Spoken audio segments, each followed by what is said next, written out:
fun things. We went to Disneyland. I saw the symphony. We did a cooking class. I mean, we killed it, man. Did a lot of different things. So I'm ready to go. This is a couple more things. You're just going to see consistent content from me going forward because I finally have an amazing content strategist in the background helping me out. It was just really impossible with everything going on in life to get content out. The little secret, people, this is a big secret. I want to tweet about this. And I said this last podcast too. I hate social media. I absolutely hate it. But it's part of my business that I created and I have to do it. And so having somebody help me out is going to be fantastic. The other big update too is I'm really starting to push LinkedIn now. So if you are on LinkedIn, look up my name, Michael Grant. You will find me. That you can even look up the MikeyG Podcast Experience. It'll be there. This content, I think, fits LinkedIn's target market a lot better. And I'm trying to help founders get as much exposure as possible. Yeah, you should actually tag me over there because I need to start using my LinkedIn more again. My LinkedIn hasn't really been for much since I stopped being an architect, and that needs to change. So yeah, give me a little boost over there. There we go. Yeah, and like I told you, man, I finally made the decision. I'm like, what am I doing here? I have an insane network, right? I was managing. I look like a ghost, so I'm gonna turn that off. I think it was just a little. I'm here in the sunlight. Yeah, I think it was a little too bright, and I got natural lighting, and it looks really nice. I have, I was running brand for a multi-billion-dollar budget. I have all these connections. All of this stuff is relatable, but I had this. This is an example of, I mean, even this in my mind is an example of taking risk. Would love your thoughts on this. We haven't even gotten to the intro, but we're already sidetracked. I'm just excited. I still have a corporate career, right? And I had this like mindset that like these things need to be separate. But in this day and age of like 100% work remote, what AI is about to do, I think entrepreneurship and having multiple brands and way to connect with people is going to be critically important. So I finally just pulled the trigger and I'm like, what am I doing? I have this huge opportunity to use my LinkedIn profile to promote what I'm doing and help people out. Why am I separating the two? What are your thoughts there? I think that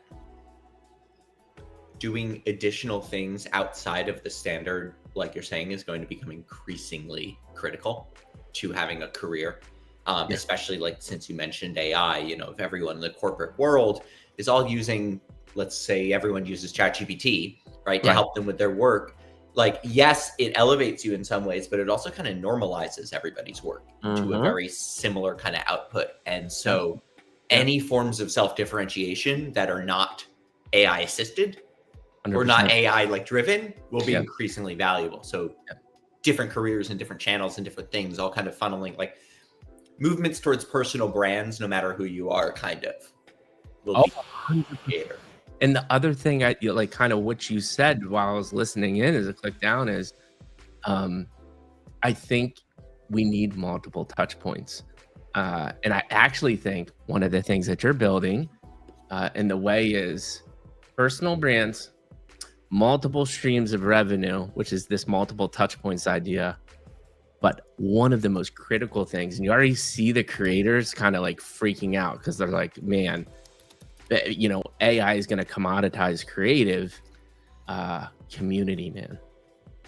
If you can cultivate your own personal natural community that you can band around, Star-Lordy from Oniforce and I had this conversation. We think, and I agree with this statement, is like the future is now just a bunch of little tribes. They're going to have these like beautiful little villages of creatives and like-minded people to do just beautiful things. And you're going to be able to do it in such a quick way. But you only can do that if you have like-minded people in a cool little community, diverse, cool little community all over the world. Any thoughts there? I'm getting an echo on your side. There we go. So one thing you said that AI is going to, take over creative. I'm not so sure exactly how that's going to play out. Like in that, and it's relevant to what you're saying in that, again, like if everyone has the tool, like good creative is about cutting through the noise with something fresh and new that is, completely different track. Here's what everyone's doing, and here's the good creative that gets out of that, right? And so obviously, like, I'm using AI right now to generate these cool vibe images that we're using for our brand, right? And even a few years ago, this would be hundreds of thousands of dollars worth of creative, right? To get this quality of images, we'd have someone with props making these crazy futuristic glasses and putting them on people, you know.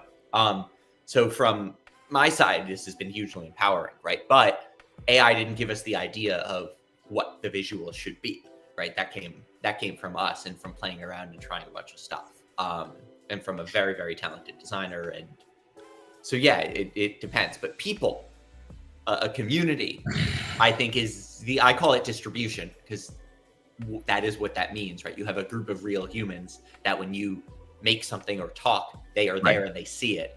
Right. That, I think, I was talking about this with Charlie Blackstock, who's the founder of Remix, which is like an AI game generated TikTok platform. They're killing it. Base just invested $5 million in that. They're doing great.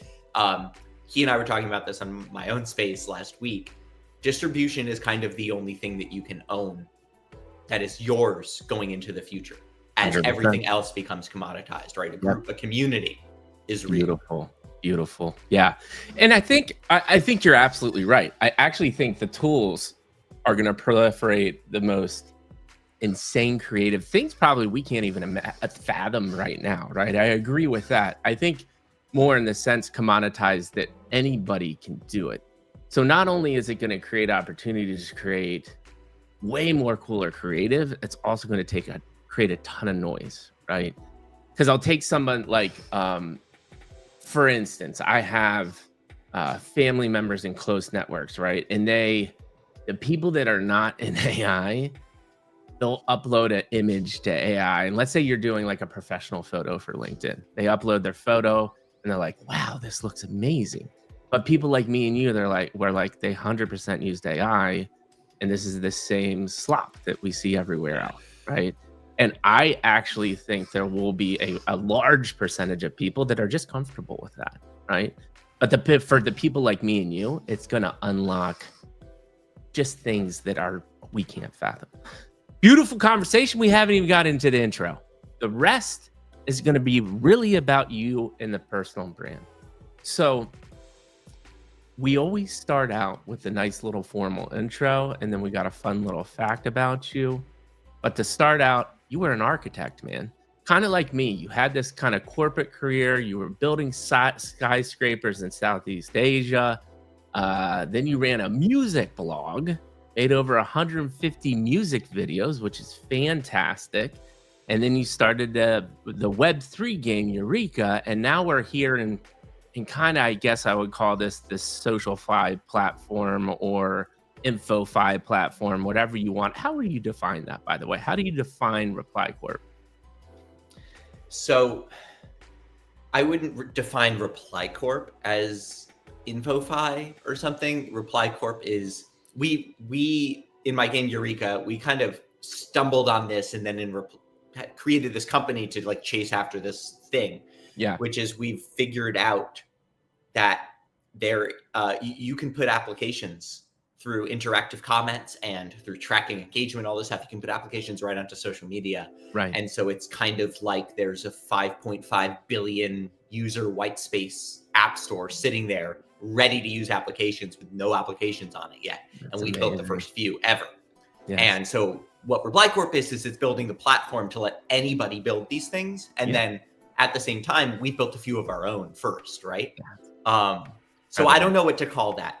It almost like an L2 on top of social media, all current social media and future social media platforms. And it would be the analogy for this audience, you know? Right. And what's ironic is I didn't even like intuition. I just started talking about AI and all these things, and that what you're doing now probably would not be possible at scale without AI. Oh, it's only enabled by AI, because that we can translate a natural language input, right? Someone's comment into interface button presses, right? Or something else. Like this could not have been possible even a year ago.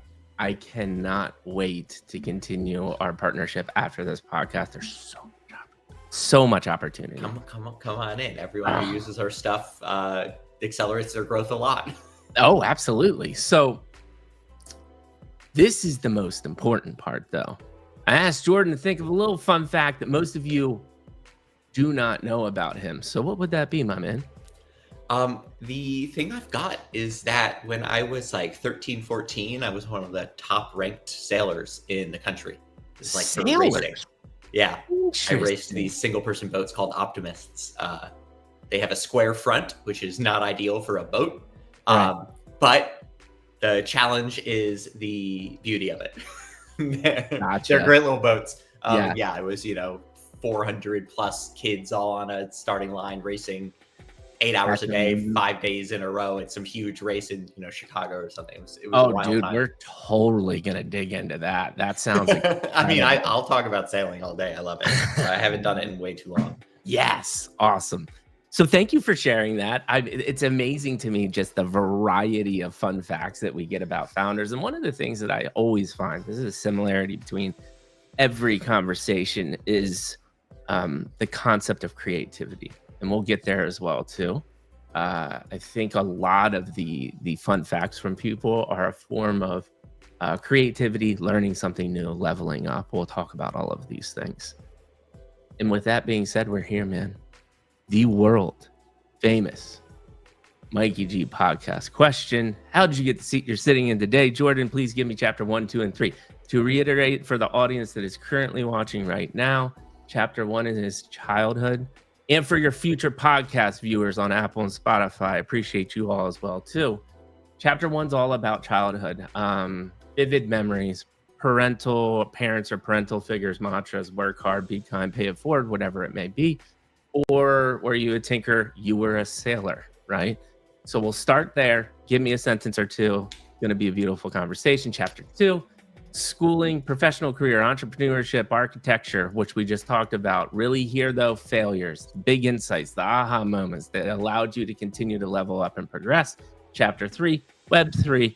How did you find it really quick?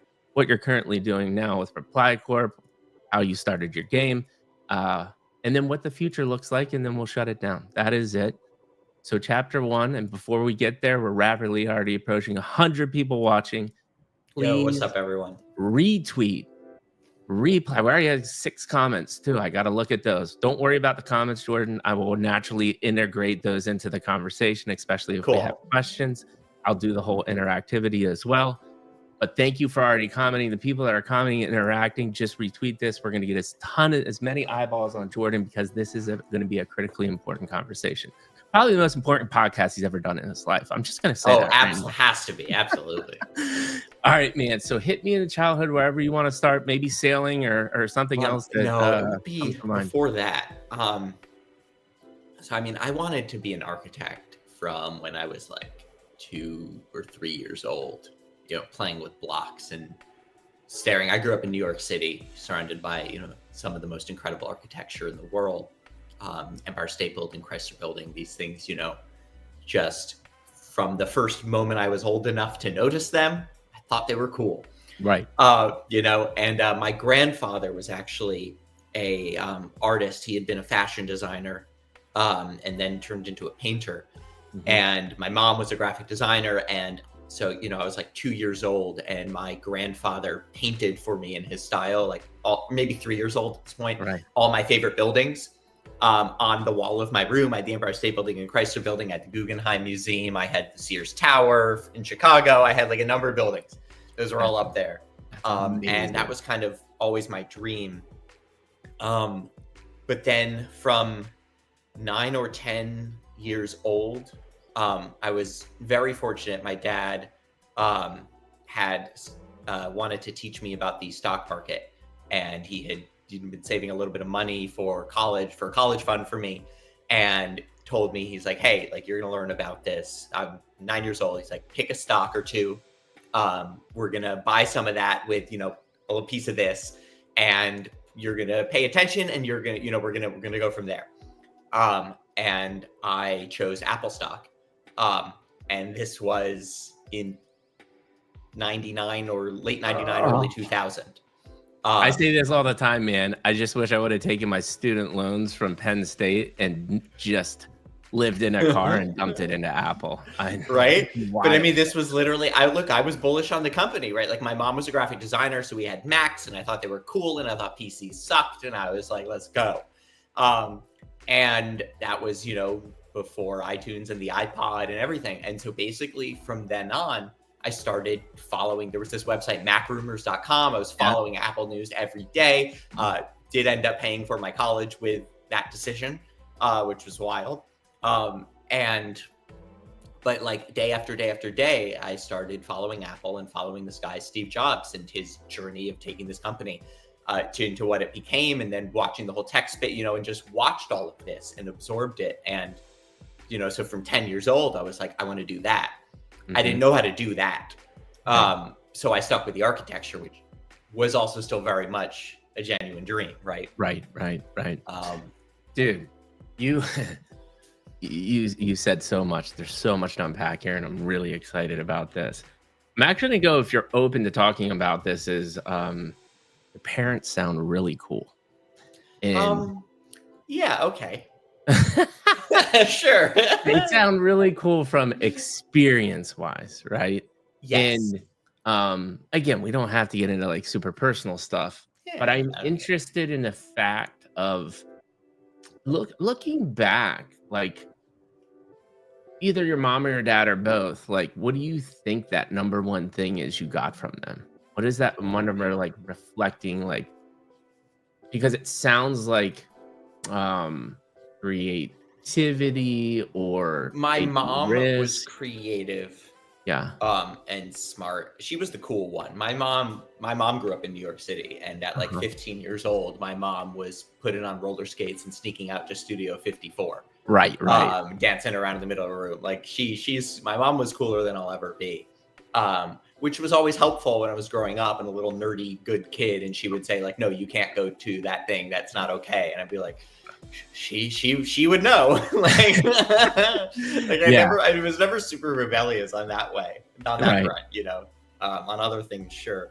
My dad was incredibly smart, very, very talented at seeing like all the sides of a deal or of a situation, as long as it didn't apply to his own interpersonal situations. Then he was laser focused on his own view alone. And overcome with it. But I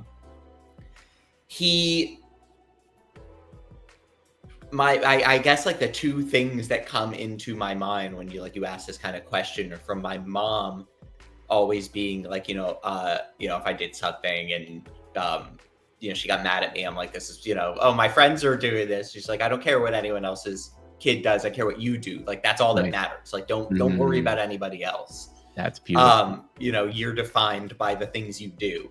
And that's it. And then my dad always was very focused on like, always cover your downsides.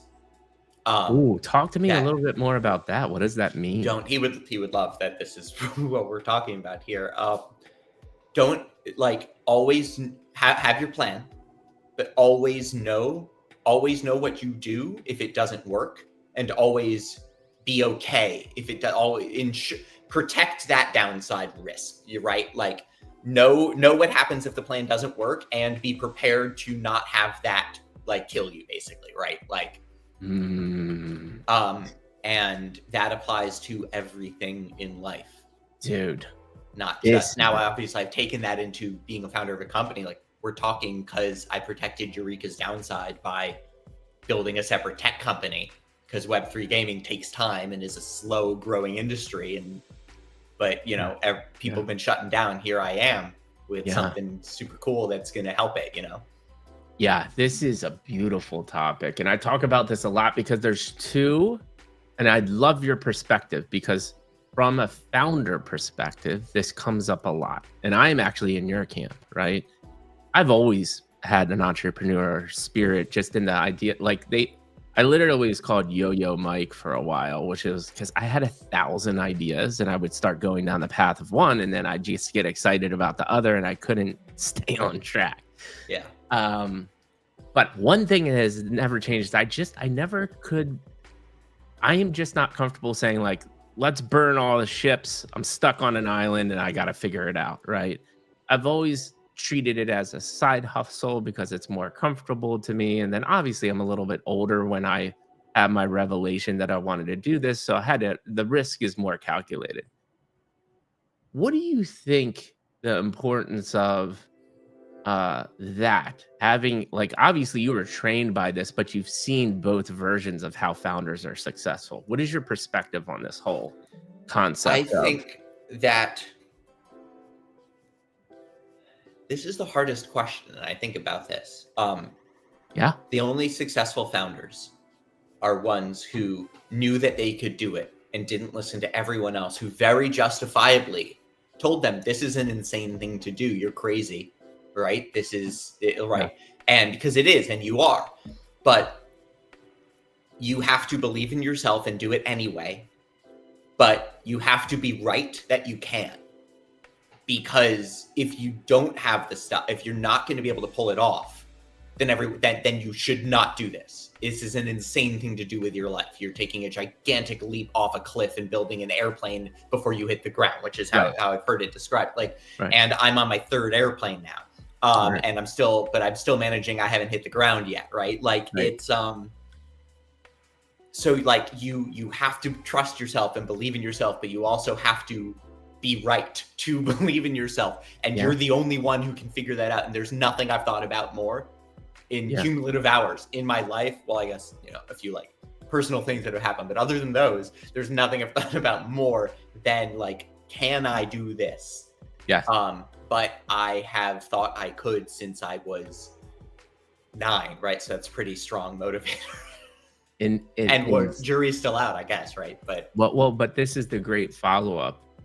And I didn't fully answer your question. I had an answer, but okay. What's the answer? Keep on going. Well, so it's just like to people, it can often look like you are yo-yoing and you're dodging here and you're doing this and you're doing this and you're doing this, and that you don't want to do. But there's an almost invisible fine line difference that makes all the difference between, are you doing that or are you just adapting? And basically I always try to think of it as like, are you pointing one direction? Right. And are you sidestepping, right? You're dodging and weaving left and right, but you're running forwards. Right. Or that is good. Or are you running this way? And then you see something over there, and now you're running that way. And then you see something over there, and now you're running this way. That's a catastrophe, right? Yeah. And so as long as you're running towards the same thing, you can dodge left and right a million times. Dude, we literally had this conversation yesterday. Have you heard of Nomu? This guy Daniel, he's creating basically Kickstarter on the blockchain, but actually for consumer products and to share the profits of people. Okay. So you're not just like, it's so cool because I'm talking to people that are actually building businesses now. Is he going to call it products.fun and make it a prediction market? No, he's not. He's not going to go that way. Okay. Because we had a very long conversation about basically Web3 is not evolved since over a decade, and it's built a really good casino is basically what it's done. And we don't want to. He doesn't want to do that. I don't want to do that. I don't want to do that. But the conversation that we have is kind of along the line, and tell me if you agree with this or have another spin, or is it kind of a different way of saying what you said, which is, I think once you find your why, your interpersonal why, it is, and I don't know if you've ever got to this thought, but like I'm in the current moment that I know something will really pop, right? And like fundamentally change my life. And it already has a couple times. But it's when my mindset is now like, I found my why, I have found some tool sets. It's not if something awesome is going to happen, it's just when and how. And so the how changes as long as you're pivoting and staying true to yourself. Is that another way to say what you just said, or do you have a reaction? Yeah, I might have like a caveat, which is I think that knowing your why is a lifelong journey. And the thing that matters, right? Because I have some good theories onto why I'm doing this and why I've powered through every single potential failure and kept going and kept going and kept going and kept going, which is the one unifying thing of anyone who succeeds in some way like this is they're like, you don't fail unless you stop, right? Then you fail. As long as you can keep not stopping, you haven't failed yet. And that's really what it takes. Like the statistics of how likely it is to pull something off or not don't apply to you. The people on the wrong side of the statistics, they just stopped. They ended up in a dead end somehow where there wasn't an ability to keep going, right? And that's what you want to avoid. But I'd say that it's more, you need to be conscious of if there's something that you're going to do.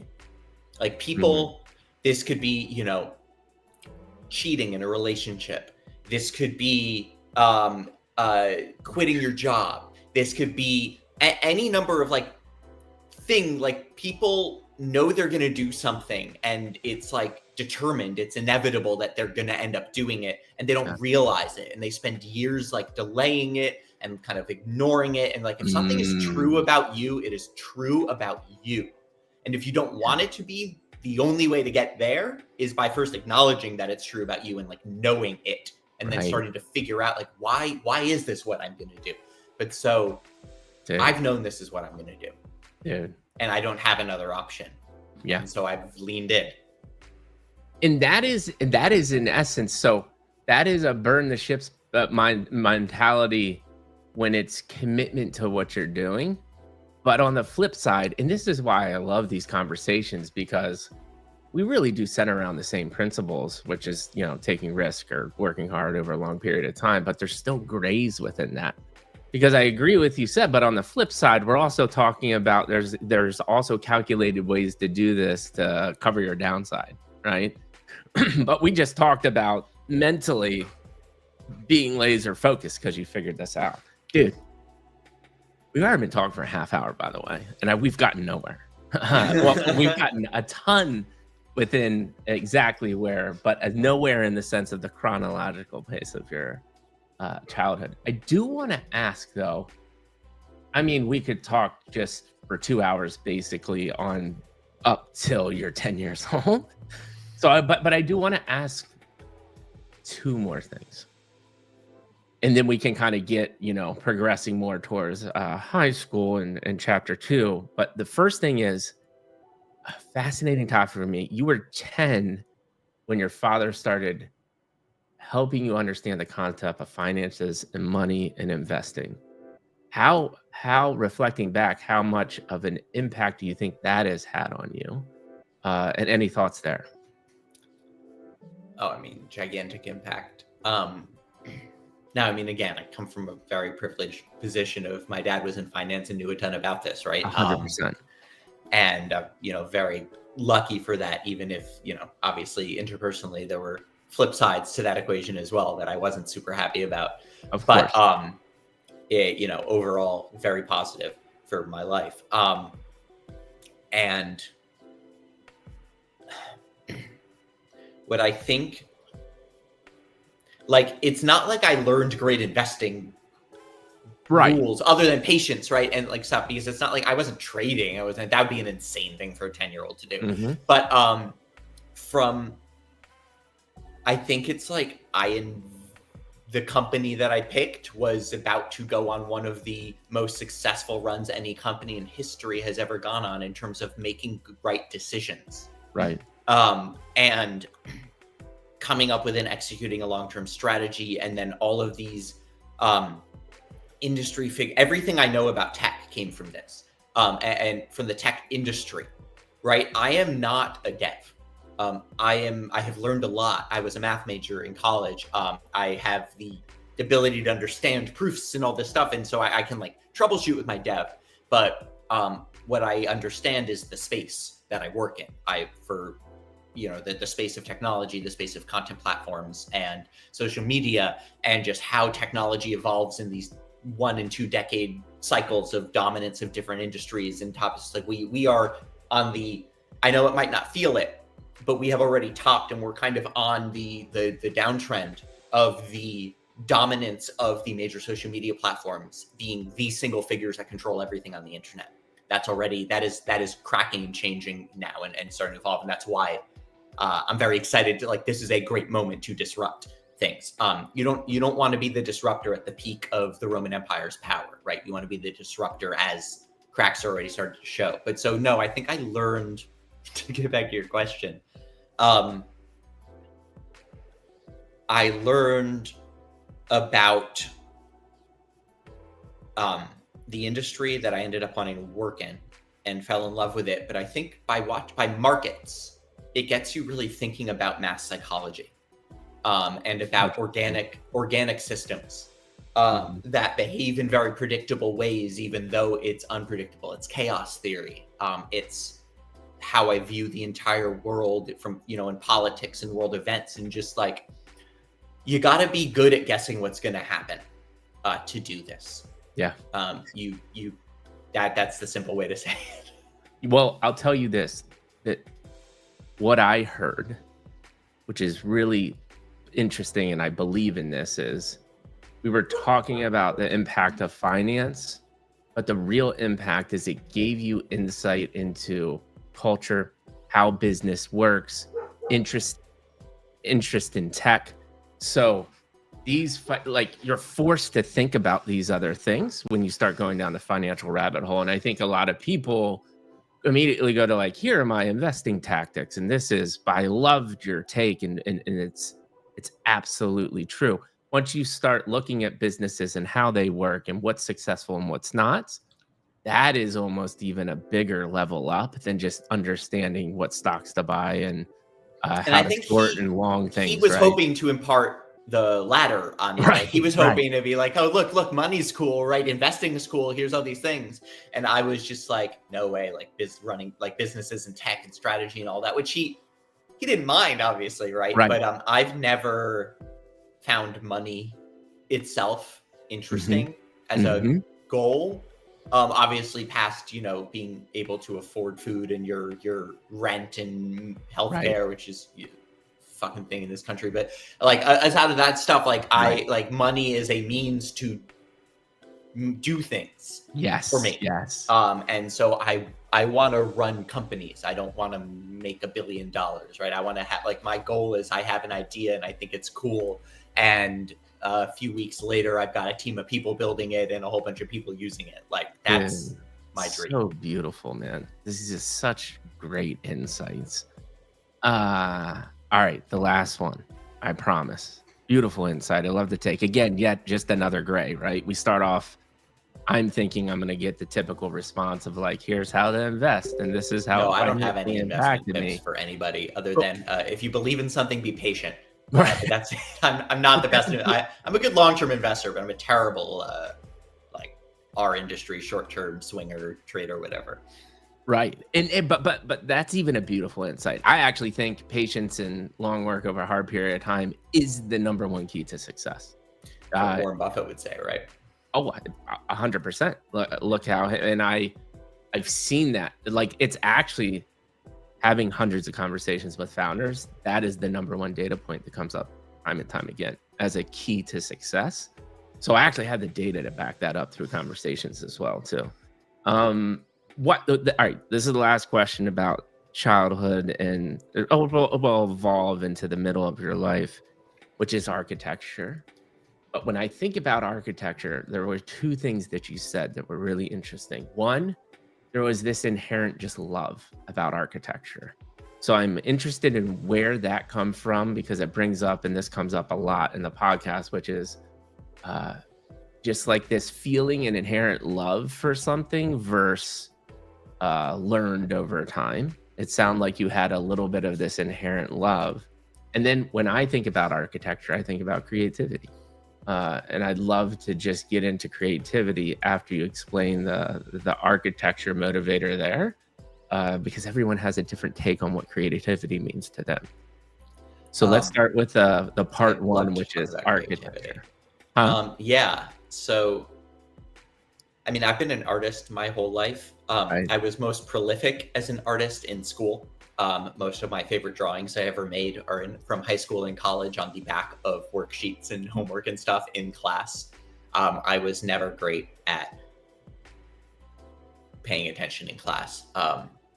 Anyone who's young, who's listening to this, do not take this as an excuse, which is how I would have taken it. Oh, look, Jordan, he's sitting here on Mikey G and he's got company and he's doing great and he didn't pay attention in school. Everything I've done would have been easier if I had literally just paid attention in class.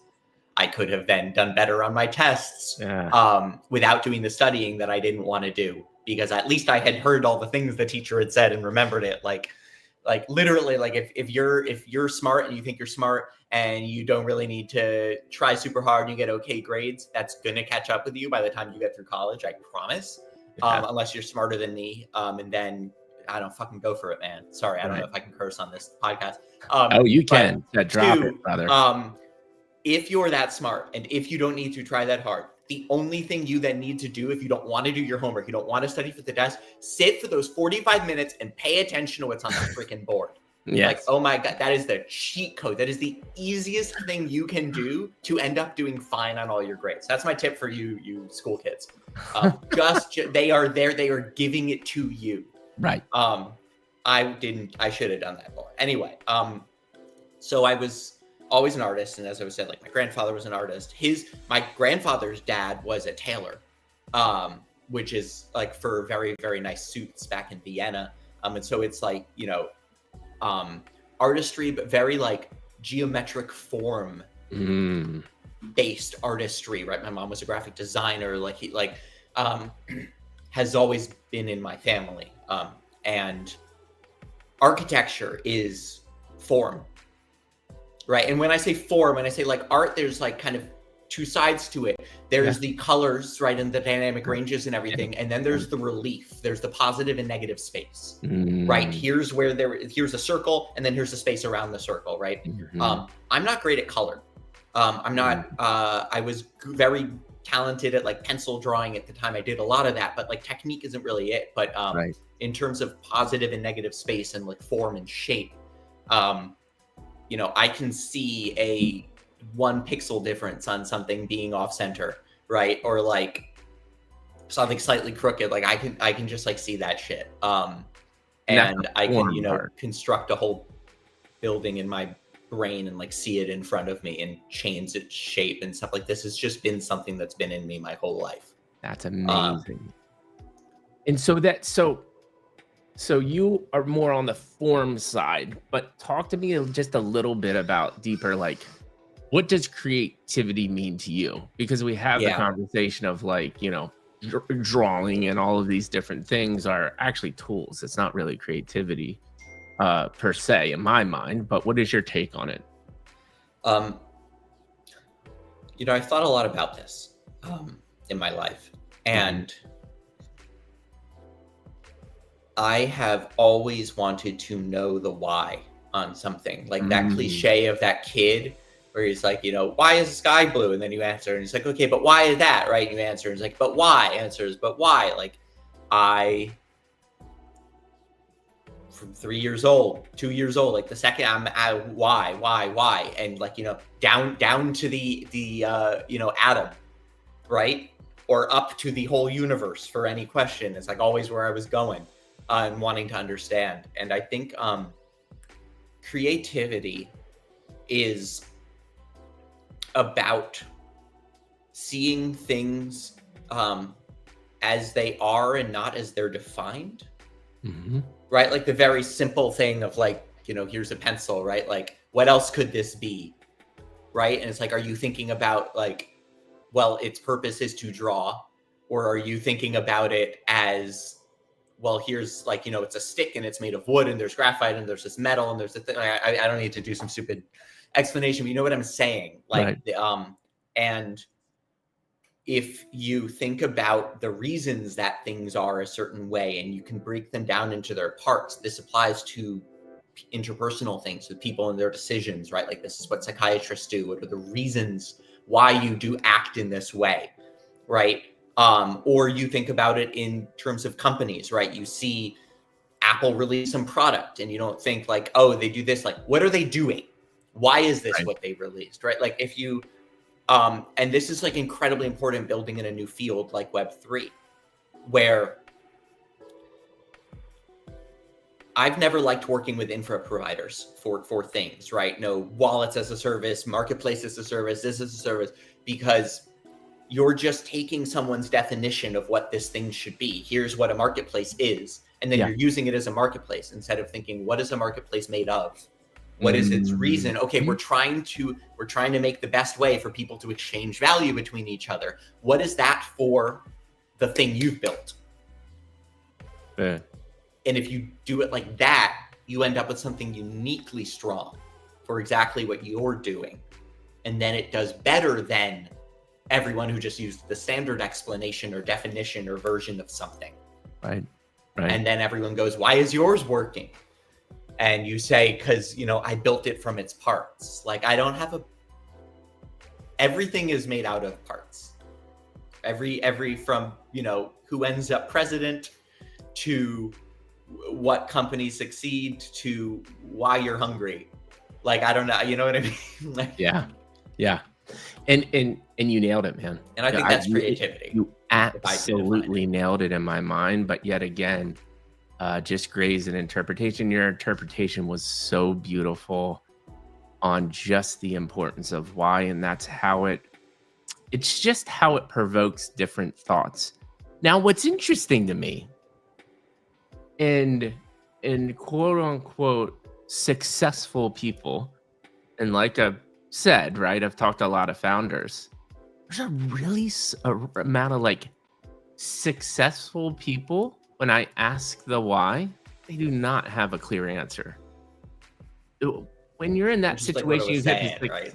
Yeah, when you're in that situation as a founder and can't explain that, do you think that situation is almost like hitting the lottery in the business aspect? Like, I still can't grasp on like how people are successful, because it happens.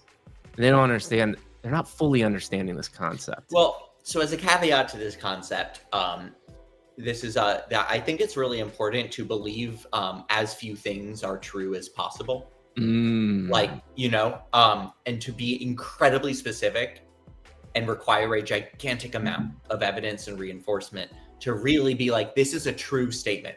But I've got a true statement for you. There are the same amount of idiots everywhere. in every field, in every part of the world, from most successful to least successful people, same percentage of morons.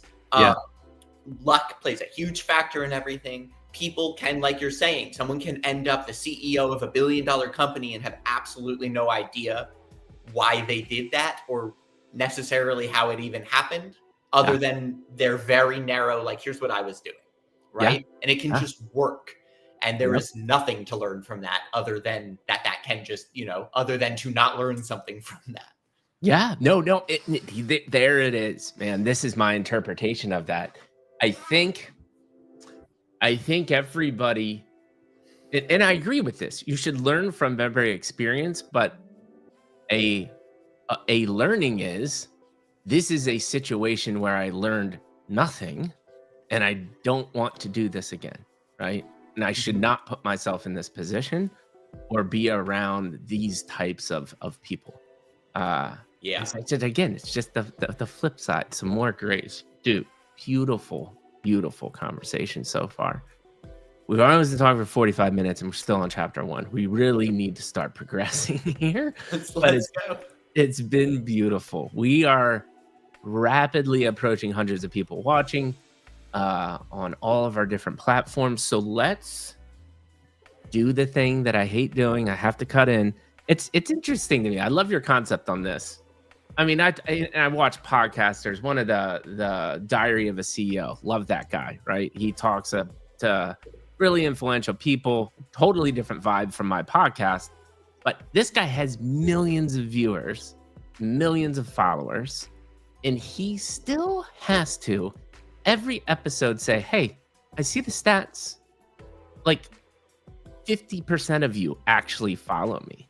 And he has to like physically call it out like I'm doing now to like retweet and comment because of these like close to hundreds of people Sounds watching. Like that guy now. should be using ReplyCorp to organically incentivize his audience to participate in his content, right? And move up through his funnel.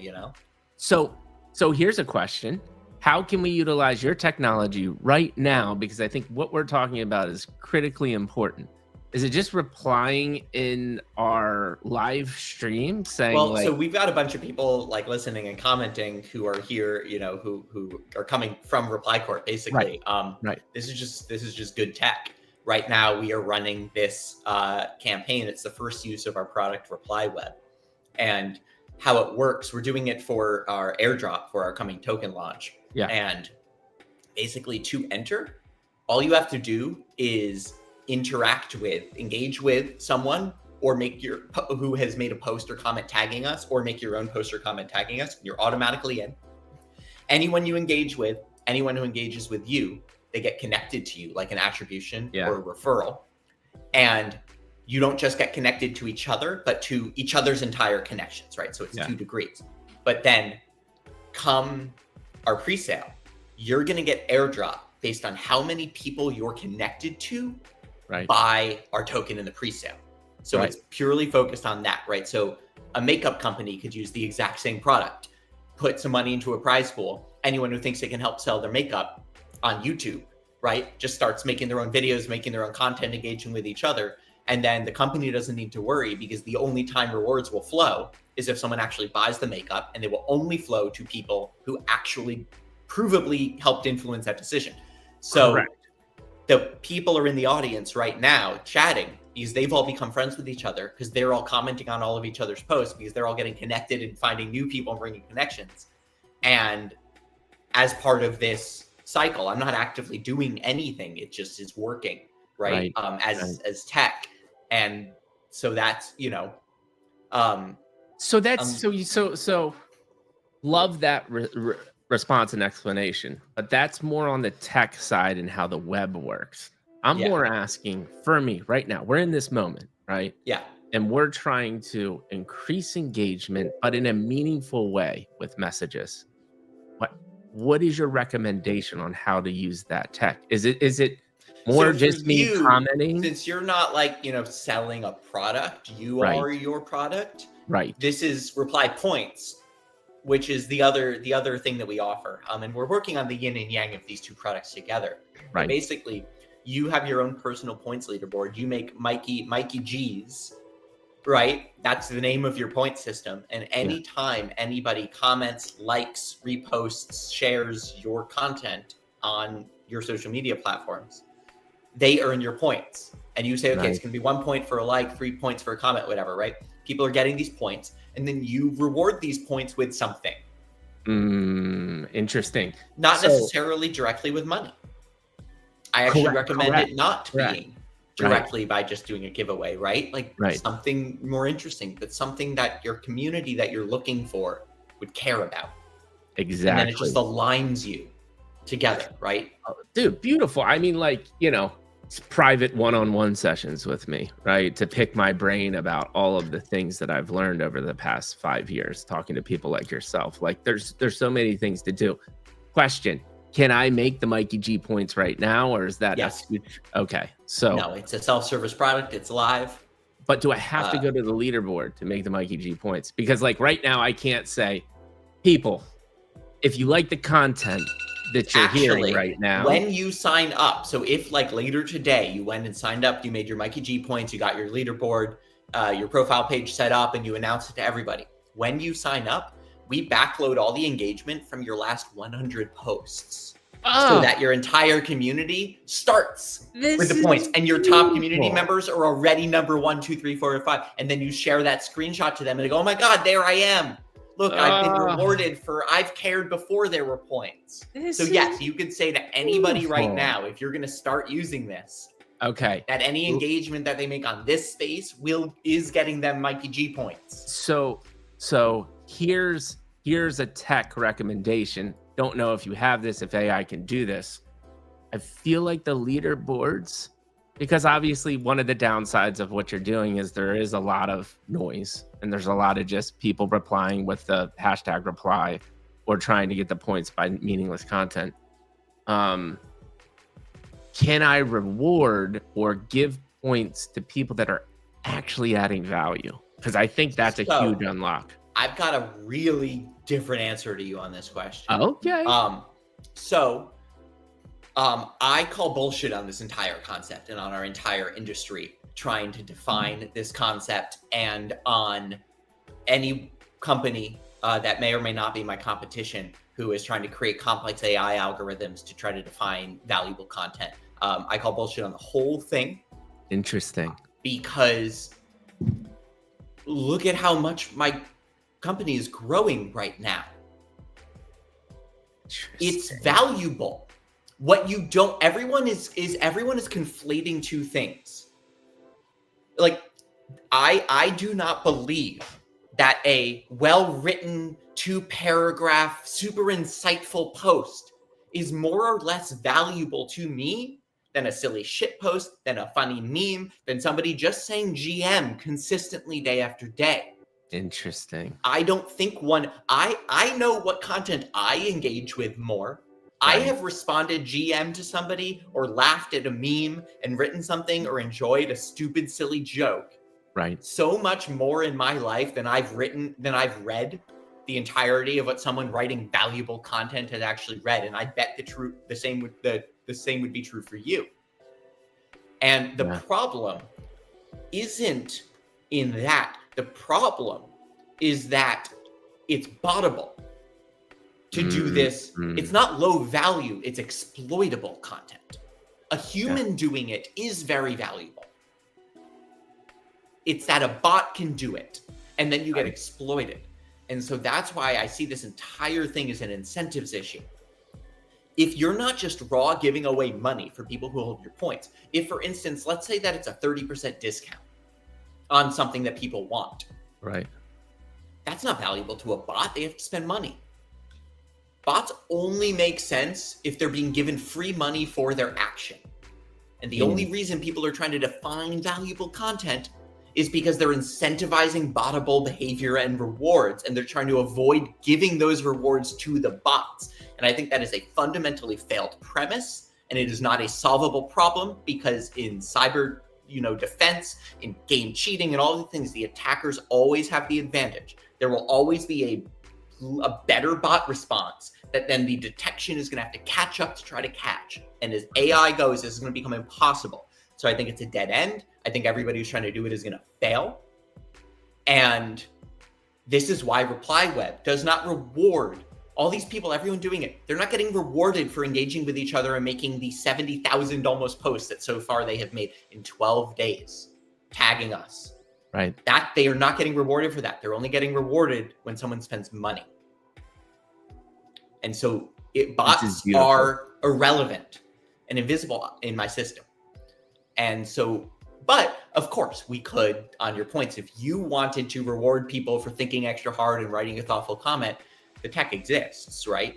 I'm just telling you realistically, there is no version of a well-written, valuable comment that AI could judge, that AI couldn't write as well as a human could for whatever the rule set the AI is judging it. It doesn't exist. Beautiful. Anyone who's selling it to you does not know enough about their own tech, or they're lying. Yeah. I love this take, because I've thought about similar things, but I've thought about these principles in my head, but you verbalized it the first time I've ever heard it in a very eloquent, strategic, just beautiful way that you said that. I'm glad you like it. This is core to my whole company right now. 100%. Like, if there's a single thing that I consider our edge, it's this. It's accepting this as true and building around it instead of trying to fight it. The biggest players in this industry right now are trying to fight this thing, and I'm saying you can't, and you're going to lose. Well, agreed on the tech side, but I think the more important thing that you said that I heard, and I don't know, this could be maybe I'll help you start this campaign, which is no more incentivizing bot behavior. That's the only problem. Beautiful insight. I love it, man. And with that being said, now that we've talked about this, the viewership keeps on increasing, because we're increasing the web, and we're getting people interested. And it's okay. They say reply now. And welcome to all the bots in this space as well. Happy to have you here. Well, immediately, this is the biggest insight that I've had, and we're gonna talk about. Well, we will talk about too. We're talking a lot about just we're skipping around, which is totally fine. I love it because I want to go off the poignant conversations. Proof, case in point, though. It's really about a week ago I started posting on LinkedIn. I don't even have 1,000 followers. I'm getting more impressions on posts in LinkedIn than I am on Twitter, and I have almost 14,000 followers on Twitter. There's your proof, right? I mean, I was blown away. I was like, holy shit, there's actually people here that are like liking and commenting. Realizing this. All of our products are coming to LinkedIn, by the way. Oh, it has to. It's just but to your point, the beautiful thing about your tech that you built is it can work on any social platform. As long as there's audience there, it makes sense for you to be there. We're going to be on all of them. The thing that you said that I just really, again, piqued my interest, your theory and concept of how social media is cracking and there's a next evolution. You don't want to be part of the top of the Roman Empire. You want to be part of the beginning of the Roman Empire. And so your concept and theory here is that this current day and age of the internet is cracking. Talk to me more about that.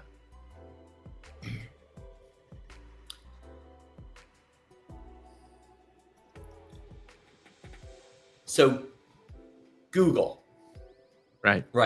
Google exploded because the internet was a whole bunch of isolated websites and there was no distribution. It is distribution, but there was no automated distribution. To go to a website, you had to know its URL and you type it in, you go there. Google, and they weren't the first to do it, but they did it best at the right time. Google let you type in the kind of thing you were looking for and it would deliver you a whole bunch of potential websites. Google made streets on the internet,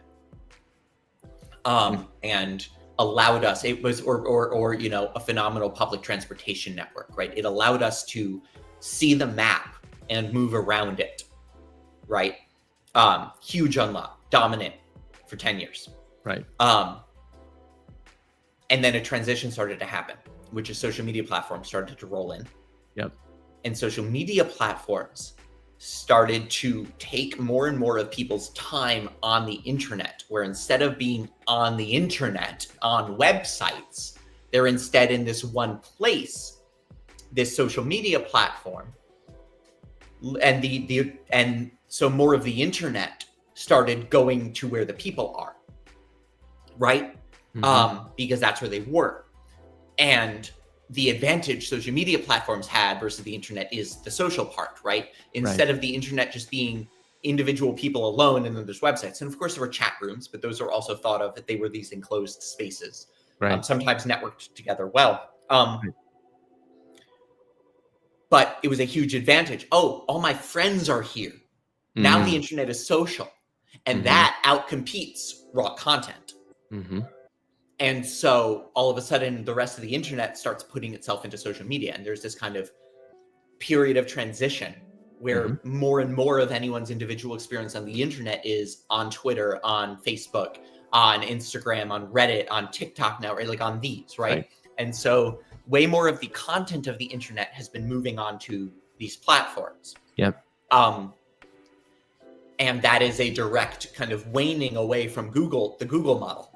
To the Facebook model. Yeah. Social platforms aren't going away, but AI is changing this. Yes. And AI specifically is killing the Google model. And it's kind of been this two-step death, right? To social media and now to AI, where you're not looking at individual websites really anymore. You're just asking the AI, and the AI is looking at all of them and it's giving you an answer, and you can interactively talk back and forth, right? Social media platforms are still holding on to where all the people are, though. Where I come in is I'm taking the other thing that has not yet moved onto social media, the applications. the places where you actually buy stuff from companies, right? They advertise to you on social media, but then you go over to their website and purchase their product, or you download their software and that's where you use it. Mm-hmm. And I'm taking that and putting it onto social media because, again, that's where the people are. Right. And I'm not saying that social media is going to be less dominant in 10 years. I think it will be even more dominant, but it's not in the key position. It's not the top anymore. It's going to be what I'm doing, what lots of people are starting to do and will continue to do.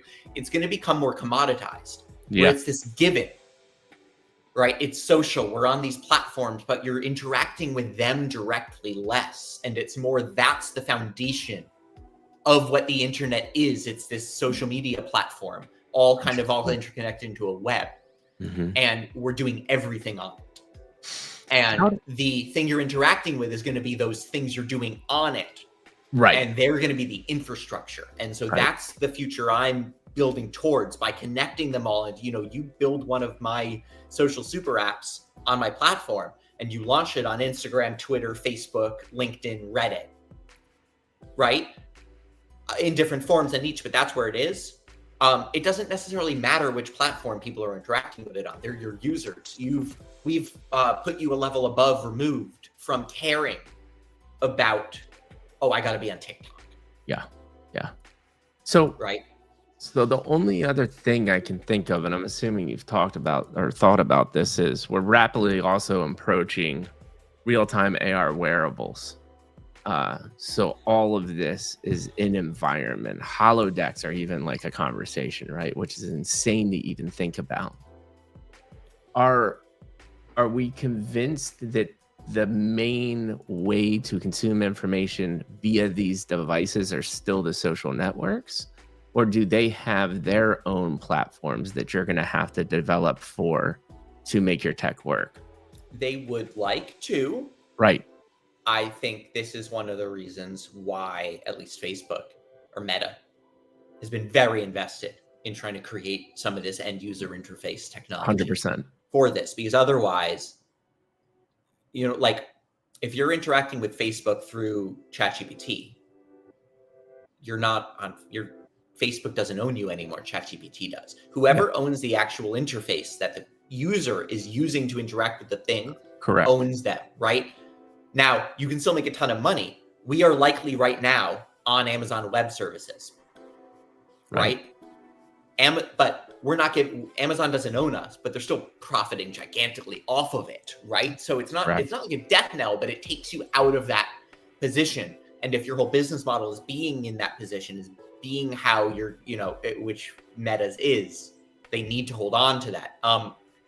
The AR thing that's interesting is if you're not necessarily, and I mean, we're not going to stop scrolling the feed just to see, that's the town square, right? What's everyone talking about? What pictures are our friends posting? But if you're, instead of interacting with that by sitting on your phone, staring at Instagram and going like this, and if instead you're walking around the world and you have these AR glasses on, you're like, hey, what are my friends up to? And it's just showing you recent posts from different social media platforms that your best friends are making. Mm-hmm. You're not on Instagram anymore. You're just getting information from it. You're on whoever made your AR glasses interface. And so Instagram now can't directly serve you ads and directly track your data and directly do all these things that is core to their business. Right. And what terrifies me about where this tech is going is AI's ability to subtly modify things in a way that we want it to do. It does it by its core. This is a struggle we're all becoming conscious of already, which is that ChatGPT is going to tell you what you want to hear. Yeah. And it's going to try really, really hard to make you not realize that. Yeah. And what about when it thinks what you want to hear is slightly different wording on your friend's post that they made?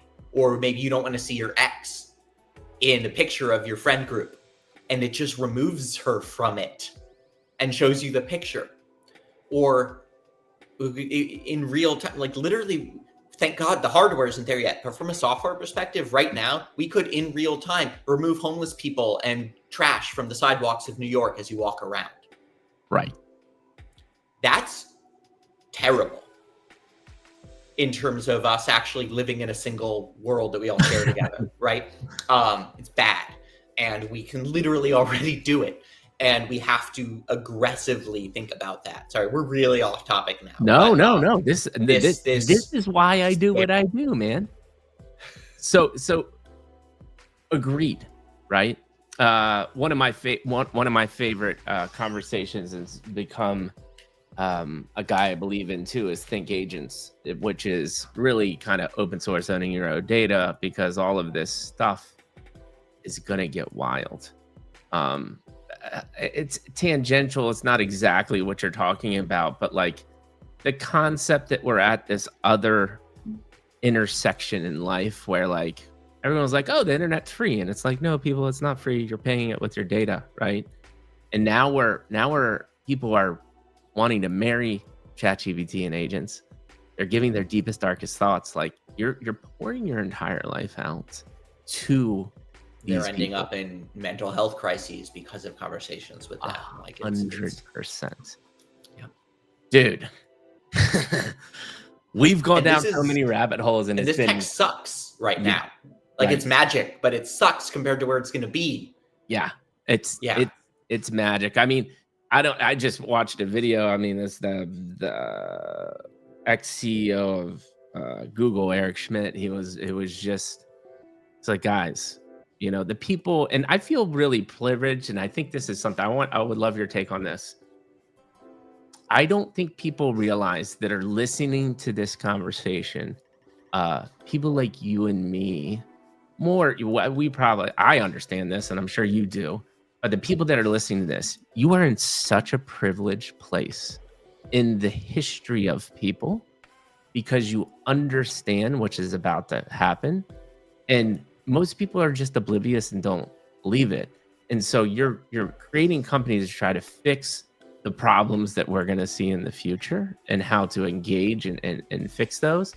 But it's just like people need to understand that you've got to do something with this information, because if you don't, you're going to just be left behind. You know, Eric Schmidt literally was real quick, literally 2 days ago said in 1 year, developers are cooked, right?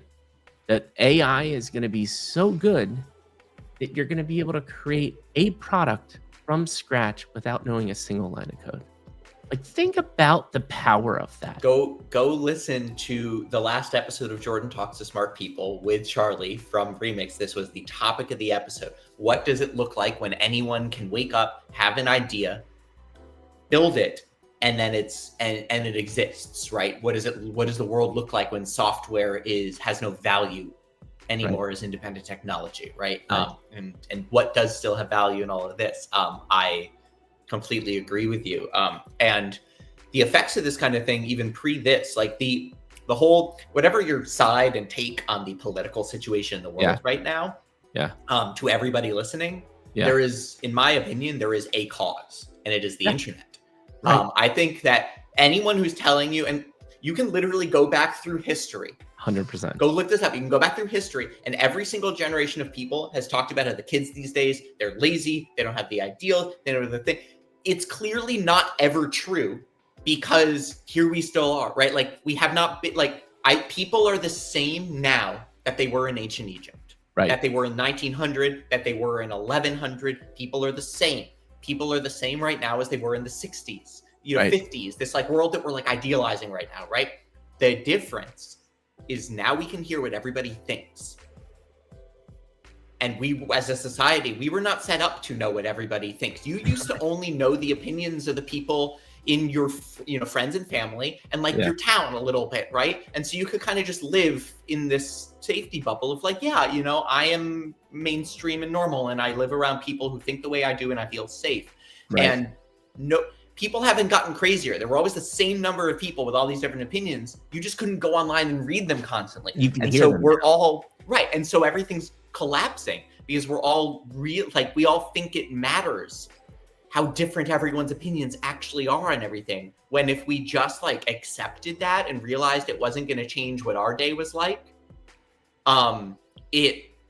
things could calm down a lot. The problem is everyone in charge on all sides is all yelling at us that it all matters when it doesn't. You can go to your job and go to work, same thing, no matter what someone's tweeting. Right. Anyway. So, this shit transforms the world. and we're living in it right now. We're living in the results of a world that has been transformed by technology, that was not ready for it and has not reckoned with it at all yet. And yet, so we're just in crisis from it. And we have to, because it's about to get way crazier. That's what I was about to say. It's been decades and we're still like really struggling with it. And it's about to just get that shit crazy. I mean, it already has. Like, if you actually read what's going on right now, it's wild. It is just wild. But the one thing that you said, and is another reason why I really believe in what I'm doing, is because with how much narrative there is out there to pull us apart, bro, we all have the same anxieties. We all have the same depressions. We all bleed red blood. It is everyone wants to take care of their kids and keep them safe, whatever that means to them. Everyone wants to be left alone to live their life. Like I couldn't agree with this more. All the same. We're all driven by the same thing.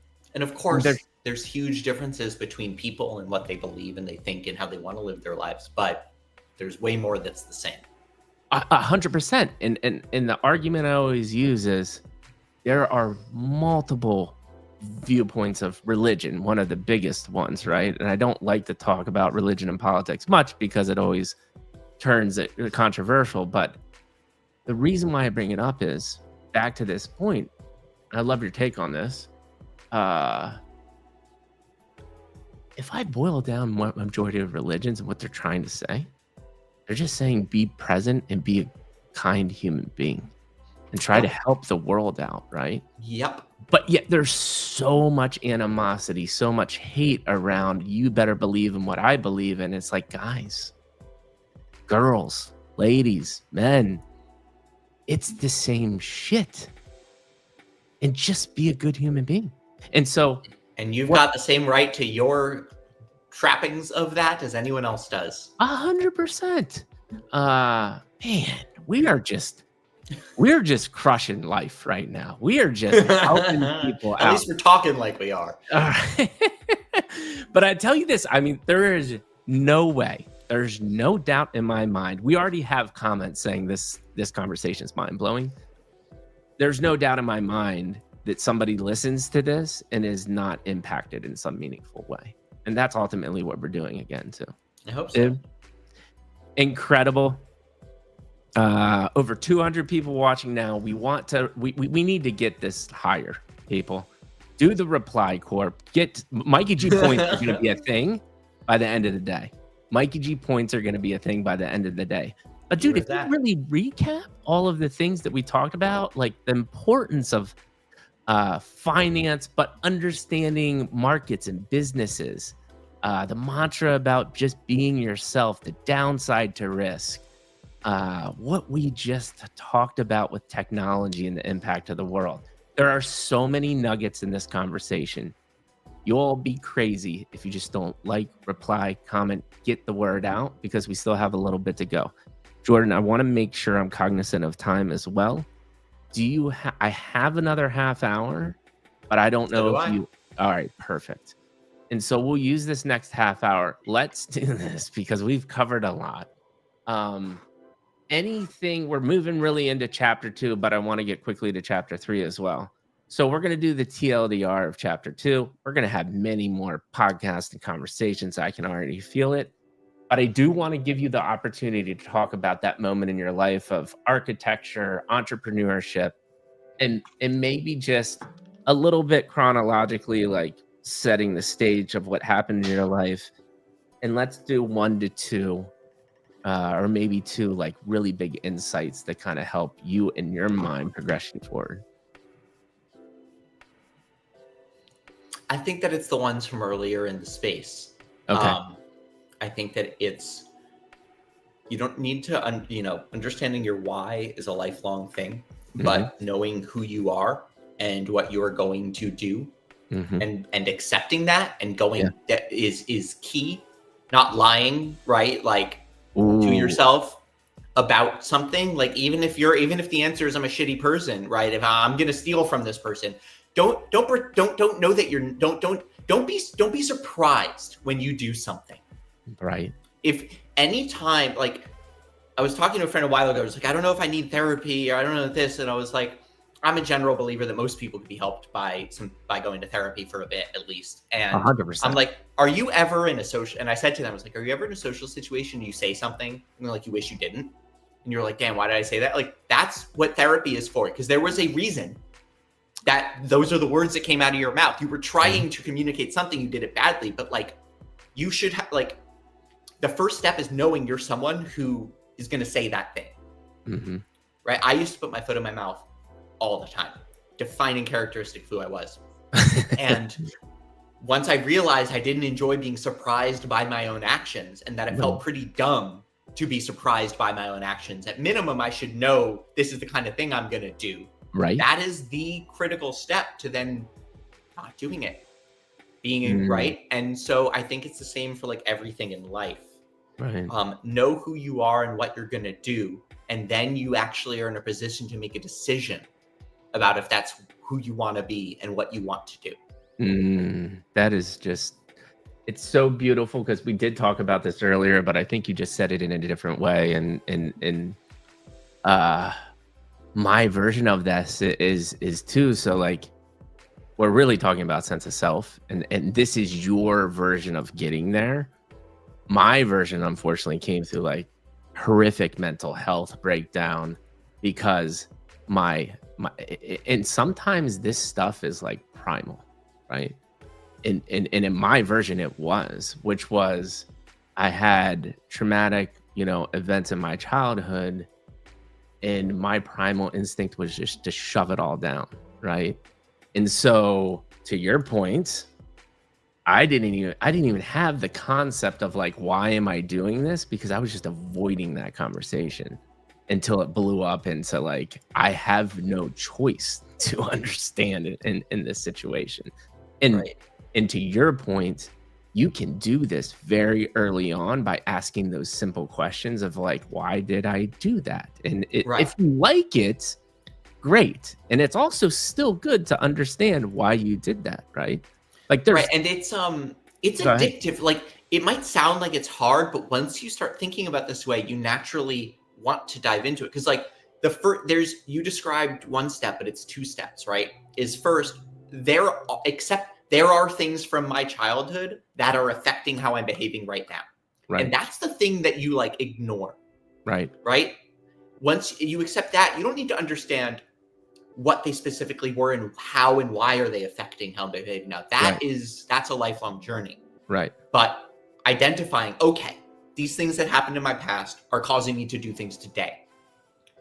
The second that you're like, that's true, all of a sudden you are naturally going to want to understand how that's working, and then you're on the path. Yeah, and it's you always hear this saying like, be curious, but I think most people interpret be curious about the world and the outside, but the first step, man, is to be curious about yourself. Like, that's the other way that we're saying, because if you're not going to correctly interpret the outside. Yeah.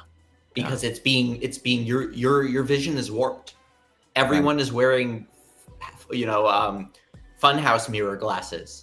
Everyone sees the world through a lens that is warped by their entire life experience. Yep. And it's like, like if you don't know how your vision is warped, you can't put the right bifocals on to see the world clearly. Yeah. Dude, this is a single, which goes back to my dad's problems. Right. I mean, we could go to problems all day long. But this is a beautiful, this is such a, I'm going to tweet this sometime this week. Be curious, but be curious about yourself first. I mean, that's just such a simple, beautiful statement. Oh man, I just love this stuff. I love this stuff. Anything. Yeah. And again, just to I know this is not a self-help podcast or something, although I think you'd say it absolutely is a self-help podcast. Absolutely is. But if you're trying to actionably implement this in your life, literally just look for the next time you do something that you weren't planned, that you didn't do it in the way that you had wanted to do it. Right. Or when someone around you in your personal life did something that really surprised you. in a bad way. Like anytime you're like, why would they do that? I can't understand it. People just like assume because they don't actually answer that question. Right. Right. Because the answer is they have a why that's as thorough as yours as to why they behaved that way. 100%. And so anytime you're surprised at something, either something you do or something someone you know does in your personal life, that is a moment right there. Grab that and say, why was I surprised? Shouldn't this be predictable? Yeah, so good, man. Such a beautiful insight. Let's just talk practical, chronological, so people have the reference of what you did, right? And then we're going to get to Web3, which is, so take me to that chapter 2. Architecture school. No, actually. Oh, you didn't even do that. Okay. No, which is rare. You said math, right?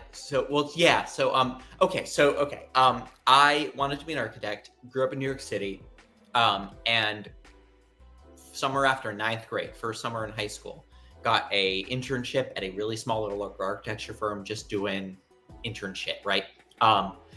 Coffee and organizing things, and just like got them to let me do a few things over the course of the summer after I'd proven I'm not an idiot, right? I know I was 14 and I'm 34 right now. I know I look younger. Imagine the 9-year-old I looked when I was 14, right? Right. And, but like by the end of that summer, like had done a few things that were more architecture and, helped them. I was doing the presentation boards and, doing some layout stuff and just things that like showed I was capable of being trusted at something, right? And like showing that drive, while like, again, don't rage against the machine in an internship. Like happily do all the bitch work they give you, build your reputation in there first, and then quietly say like, oh, I could do that, and see if they let you. And you don't want to be annoying with it, but like people are very happy to have someone do their work for them if they don't think they're gonna have to redo it after, right? So like you got to stagger. But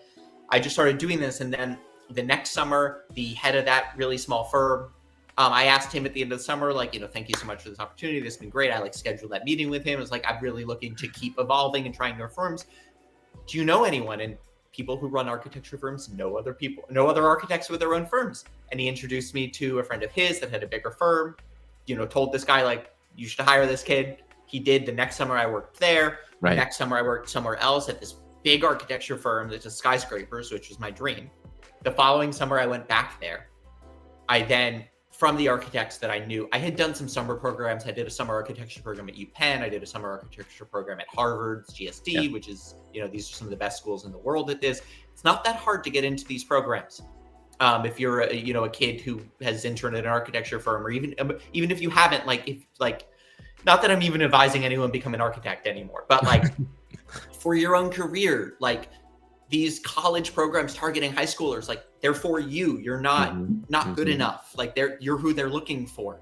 But so built this up. And then a bunch of architects have basically given me the advice, like architects don't love architects that go straight into undergrad architecture programs. If you don't know, there's like these 5-year undergraduate degrees, right? Or you can go to normal undergrad and then do a 3-year master's. And architecture is an incredibly holistic field and career, right? They want well-rounded people that don't just have opinions on, here's like the history of architecture and here's all the periods and this is what buildings should be. They want people with life experience who can think, because you're making buildings, it's art that's inhabited. It's utility first. It's very interesting. But so anyway, they were like, go to undergrad. You love math and things, like just go to college and then go to get your master's. And in the summers in college, I kept, I interned at that architecture firm another time. And then straight out of undergrad, my boss, who I had interned for 3 times at that point, just straight hired me.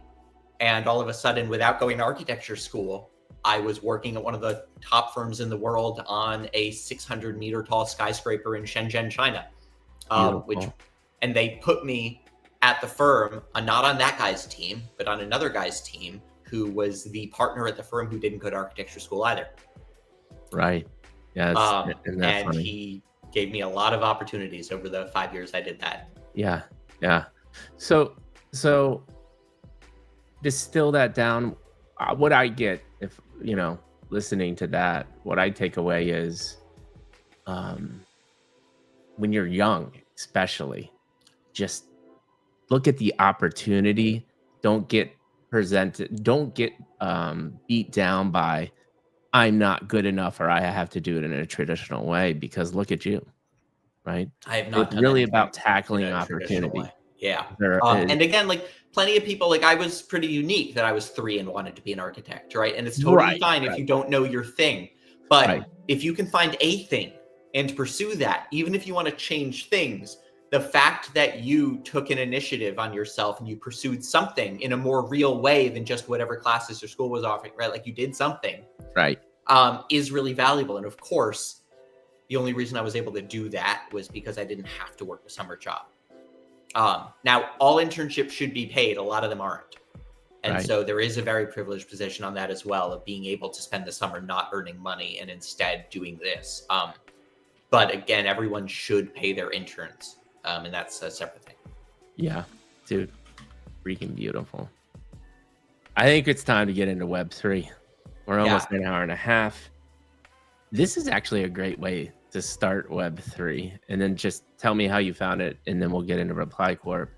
But someone just asked, and assuming they don't really understand Web3, and there's like, in layman terms, to you, what is Web3? Because they're just starting to understand Web3, and they're just asking, is it another version of the internet? Yes, but with blockchain. So describe it to them just a little bit more. Like, how would you describe to this person that is actively listening, that is like, I'm interested in what you guys are talking about, but from the general Web3 space? Yeah. So blockchain is just this cool new kind of data storage technology in a way. Crypto is a use case of blockchain. Crypto is building money with blockchain technology. But what blockchain is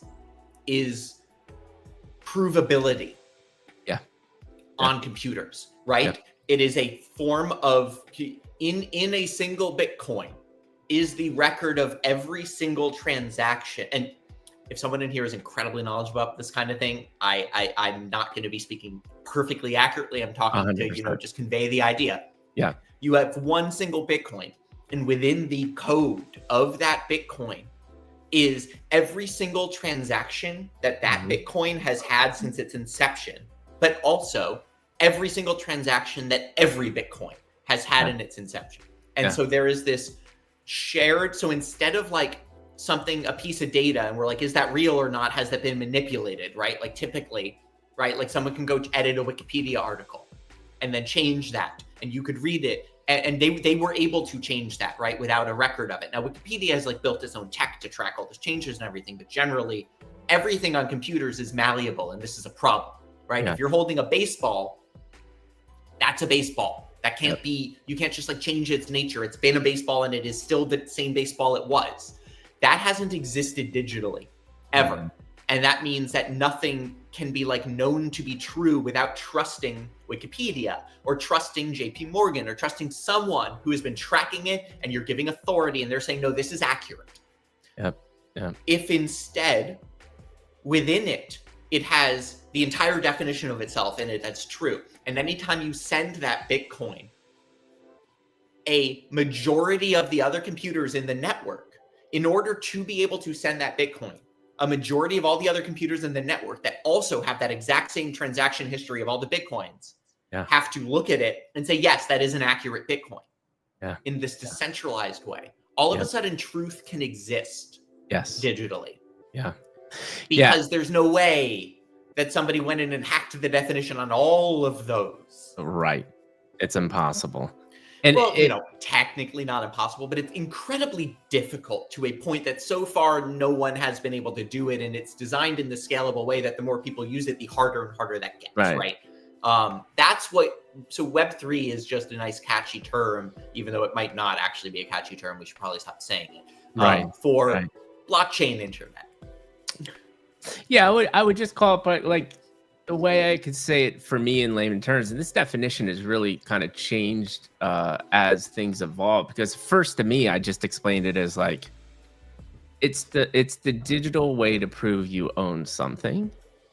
But it really, to me, is that it's the blockchain technology that humans have found finally a way to make all transactions and things that happen on the internet verifiable and be able to work. And here's an example of what I'm saying.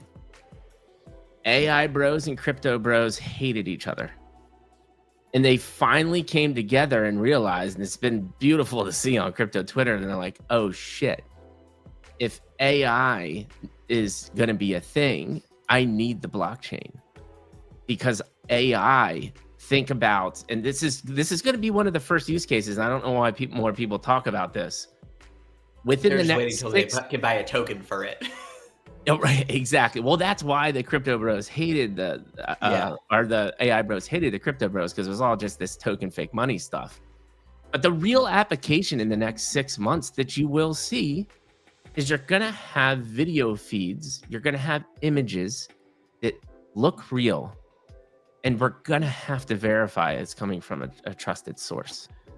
And the blockchain solves that. And I was just thinking about this, right? Like anyone, it's going to be impossible to know if the image you're looking at is the actual original photograph that was taken or if it's been changed. Yeah. Because it could be changed in an incredibly subtle way. And it could be changed in an incredibly subtle way for every individual person seeing it, essentially in a similar way to how your social media feed curates the actual things that you see in order to keep you on the platform. It's trying to show you what you want to see. Yep. And that can be done incredibly subtly to images in ways that are imperceptible. But 100%. If you put into the image sensor tech on every single phone and camera, every camera in the world built hard coded it into the sensor, blockchain tech, which I was literally was thinking of actually like an hour ago as we were talking about this. Yeah. If you put that into the sensor, so that at the moment an image is created, there's this on-chain representation of it. Mm-hmm. Then if that image is ever changed, something just looking to signal to you, the on-chain the on-chain says this is still the same image, it hasn't been changed. Absolutely. Wouldn't be there. And that actually would work for the most part to prevent this kind of thing. Someone listening to this, please go build that. I was gonna say, like once you get through the make a protocol, get Apple and Samsung and everyone to use it. We need it yesterday. Yeah. Once Reply Corp is taken off, let's build that together. We'll find I've got I'll you know what? Because what did I say? I want to be able to have an idea, spin up a little company, and start doing it immediately. So sure, let's do it. I love it. Everyone else, you have some time to do it before we get to it. But if not, we're taking you down. Good luck. 100%. So that's a great introduction to Web3 in general. I think that was a fun conversation to have. But you're like, what's piqued your interest? Little actual your story of how you found it, and then let's get straight into Reply Corp. Okay, I'm gonna try to do this quick then because it's really like a story. So I had in college, before I started working as an architect, while I was interning, I had a very good friend who was a brilliant musician and just like one of those guys that knows every new band and has the most perfect music taste. And whenever you're hanging with them, they're playing something, you're like, damn, what is this? Like I love, right? Yes, correct, the branch. So we started this music blog because again, I've always wanted to start companies. And even my vision of myself as an architect was still like, make my own firm and then start like doing things with architecture technology. And I started working in like very high tech edge of architecture tech while I was at this large firm. Stuff like, working on 3D printed structural columns and parametric architecture designs and stuff like this. Like I was doing this, but we started this music blog, and 5 years into being an architect, two things happened. I had a death in my family that was very hard. And the partner that ran my team, who had given me all these opportunities, was splitting off to go make his own firm. And my music blog was also actually doing very well. And I needed from the family side, I did nothing for a year. I just kept everything the same and just processed for a bit. But then my boss was leaving to go start his own thing. He asked if I wanted to go with him. My blog was going well. And I was like, you know what? This is actually a great moment to try another direction. If it doesn't start working, my job, hopefully will still be open for me at my boss's new firm. It's not going to be a year from now, and he doesn't want me working under him like I've been doing for 5 years that he's enjoyed. So I went off on this other path and started working on this music blog, and we got a small studio in Brooklyn and started filming bands in it. And it all started going very well. We made over 150 music videos over like 2.5 years in that studio, live sessions. Some of the huge breakout bands now out of the Brooklyn music scene in like 2015, we filmed at the beginnings of their careers, right? Like we were like deep in it. And we started working on this music venue idea, where you do the concert stage as a film production studio, and you make high quality concert films. You make content out of every single band that plays. And so you kind of combine these business models into something. I still love this idea. If I have some free time at some point in my life, like this shit's coming, because I want to go there. We convinced this real estate developer who had this warehouse space to come in on it with us, and cover a lot of the costs in this joint venture. And I had started working on the tech side of it for some distribution angles, because obviously I've always wanted to do that, with this very cool tech dev shop. And imagine my pen hovering over this lease sign document, about to sign when the first COVID rumblings came out of Seattle. And I was just like, hang on a moment, pause. Let's just give it a few weeks. Let's see how this plays out. I don't know if I want to sign this lease and be responsible for rent coming a few months from now, when I don't know. The most fortunate timing of anything in my entire damn life. Because I wouldn't be sitting here right now. Didn't do that. And I was chatting with the CEO of the dev shop. And you're like, hey, you saw he was really into the tech as I was kind of designing it, this distribution stuff. He thought it was really cool. And he was kind of starting to come in on it with me instead of just charging me for the dev services. He was interested in his company doing this with us, because he just thought it was a really great idea and he really liked how we were executing it. But anyway, that wasn't happening. And I was just chatting with him do you know any of the other people that you're building, their tech products for, could they use me in their company, right? I'm trying to stick on this direction. And he's like, I actually know these two dudes in real world gold mining. Who were just asking me, hey, are there any NFT projects or something like that we could invest into? We think this is a cool space. These guys are lifelong entrepreneurs. They're also 60 years old at the time, wanting to get into this. This is the end of the last bull market. And I was like, let me think on that for a minute. Came up with this initial game idea, because they had mentioned to him, they think NFTs are cool. They think these NFT games, they think it's interesting in the future. Right. A little bit swayed by them being from gold mining, but this idea of the gold rush. Yeah. And that would be that fits crypto, because it was this moment in time where people took this leap. They threw themselves across the country on a multi-month journey that they knew they might never survive. Right. Because there was gold rolling down the freaking streams they heard. Right. You could just pick it up. That is crypto. That is why we are all here. That's what got us here. And pitched it to them, and they made a first investment of the project, and that's how Eureka started. Amazing. And then they put more money in. They brought a few other people on their side into it.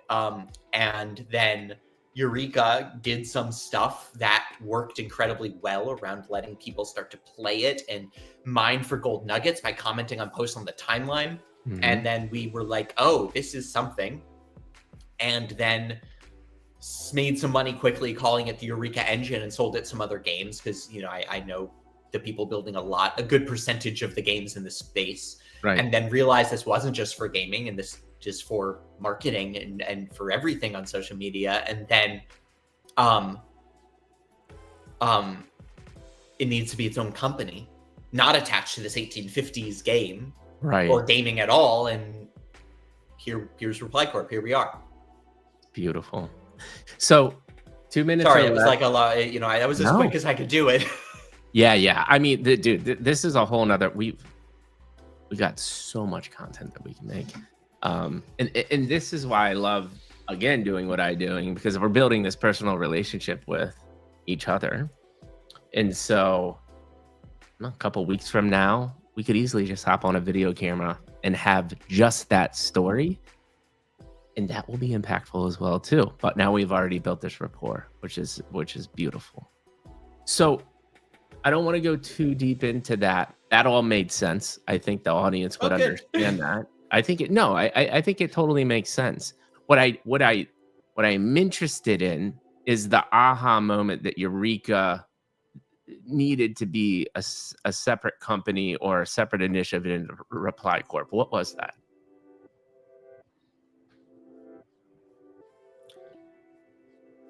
So the first aha moment was letting people mine for our golden nuggets by commenting little pickaxe emojis on each other's posts on Twitter, and giving them our actual golden nuggets inside our platform automatically. And just wanting to do that in a way that could grow, which meant that you had to let people do it without signing up first.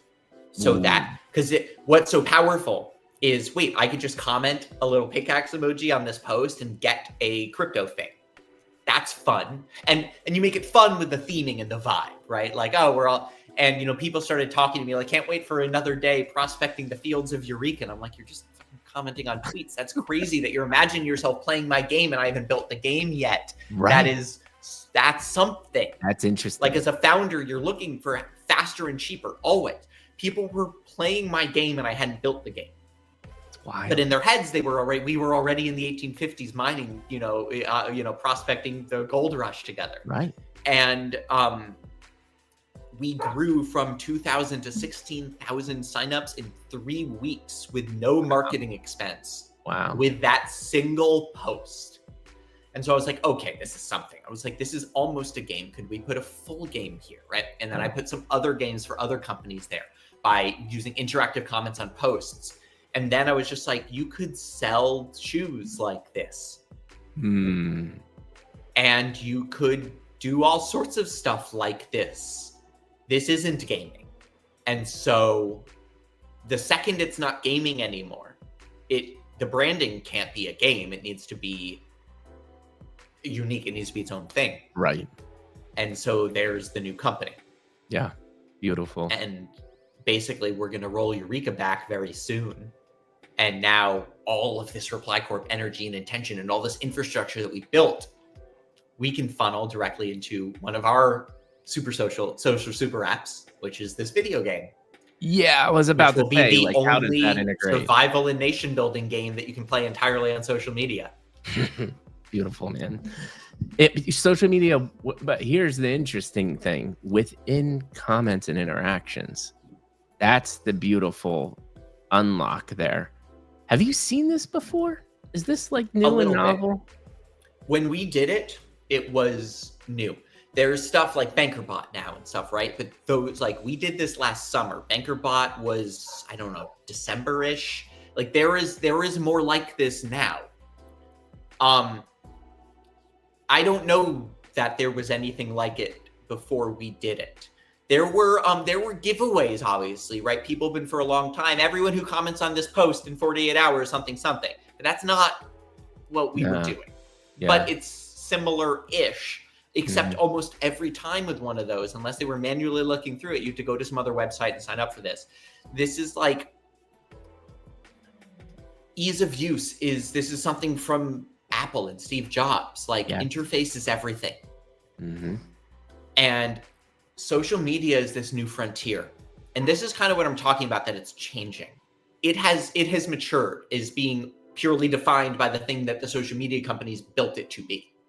But it is this new frontier in that this is what I've realized about virality. And I've had plenty of people tell me, stop explaining it like this because people don't get it. But I think this is the space for it. That there's social media, like, is our metaverse, right? And it has its own laws of physics. In the real world, you stick a car on the street and you don't do anything, and that car isn't going to move. You've got to put gas in it. Or a bicycle, you've got to pedal it, or just a person, you have to walk, right? But on the social media street, the right car, the right bicycle, the street will grab it and fling it down the road for you at 1,000,000 miles an hour without you putting any gas in the tank or pedaling your legs or walking your feet. The universe of social media, the laws of physics of it will impart you with, it's like 0-point energy. It provides the energy for you and makes you move without you doing anything. If you are the right kind of thing that can harness the free energy that it has, just sitting in its ether, it is giving it to you. And if you think of it like this is why I don't love social media as an activity for myself. The brain numbingness of just scrolling it, I don't like it. I am barely on Instagram anymore because I'm on Twitter now, and it's just like I have a finite amount of time I want to spend on it. But I love social media as a new frontier of like reality and harnessing this energy and shaping it and using it in ways that were not possible, I think is incredibly cool. Yeah. I love the explanation. I think the way I would interpret that and make it simpler in my mind is, and you said it kind of this way, and the energy, but please help me because I love the metaphor. But you actually explain the same thing when you explain Google, right? So I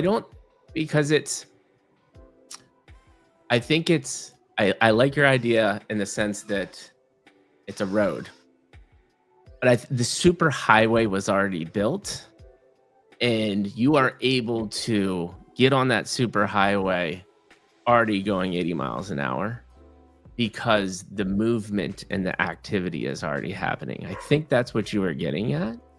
But I think the other way to explain it very simple is the next evolution of this digital world.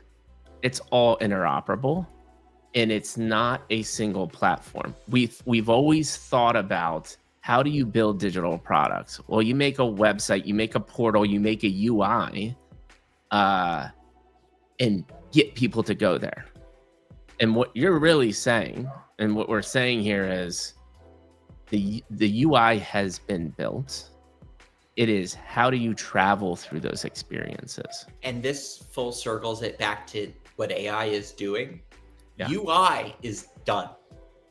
Cooked. Artificial intelligence is the final user interface. Yes. And people are just going to be interfacing with that, and that's going to be interfacing with everything else. People are going to stop designing software and sites and stuff for a human to logically go through it. They're going to be optimizing for an AI to be able to grab all of its data as efficiently as possible and use, because they're trying to get their source of information to be what the AI that a person was talking to grabbed instead of someone else's. That's so I am designing interface without interface, right? My products almost, I wish it could be the whole thing. We do still have like leaderboard somewhere else. Like there's things you can't do entirely in social media yet. Correct. But as much of our interface as possible is purely made out of other people's interfaces, right? It's Twitter's comment button and text box and everything that you're using to interact with my product, not mine. I didn't make it, right? So I'm already designing things for this future when there is no interface and it's pure function. Yeah. Because I don't care where that input is coming from. I'm doing something with it. Yeah. And then outputting something. Yeah, an interface isn't the right word, but I want to say like social interaction interface, but it's more than that. I mean, this is our conversation right now is us interfacing, right? Like our interface right now is our words and our eyes and our faces. Right. Yeah. And that would be true if we were standing in the same place, in person. Correct. And this is again back to community and everything that we were talking about. AI is transforming it to, it's an interaction economy, I guess is the best way to describe it, right? And so you're helping to create the original interaction economy, which is agnostic of any platform and understanding behavior and getting incentivized or helping promote another behavior via these platforms. I love this. This is very this is a new company, always looking for better ways to explain it. That's fantastic. Oh, dude, I can't wait to what social media has been doing is turning it into the world, like engagement being so important, right? Like it's an interaction economy, and we are creating the first tracking economic attribution framework for an interaction-based economy. Reply Web right now, 12 days old, is the first interaction economy that's actually built to be that, and not just kind of accidentally it. It's an interaction economy, which is really I'm gonna use it. I'll credit you. Well, I was gonna say I can't wait for you to talk to my co-founder. He's an amazing product strategy brand guy, and we both do this stuff on the back end too. I can't wait to hop on the phone with him because he'll have some really crazy ideas too. But yes, this is awesome. So we actually explained it very thoroughly, and we came to this is the shortest elevator pitch I've ever heard. What is Reply Corp? It's an interaction economy. That's it, dude. I love it. This is why I see that in our prominent definition branding very soon. I absolutely love it. So let's do this. We'll talk about what's currently happening a little bit. Next 3 to 6 months, I'll ask you my final question. I ask a final question to every guest, and then I'll give you my closing comments, and we'll call it a day. So, love it. What is currently happening with Reply Corp? I know you've been showing some graphs of you're starting to actually implement the technology. People are ramping it up. Let's talk a little bit about that first. What's happening?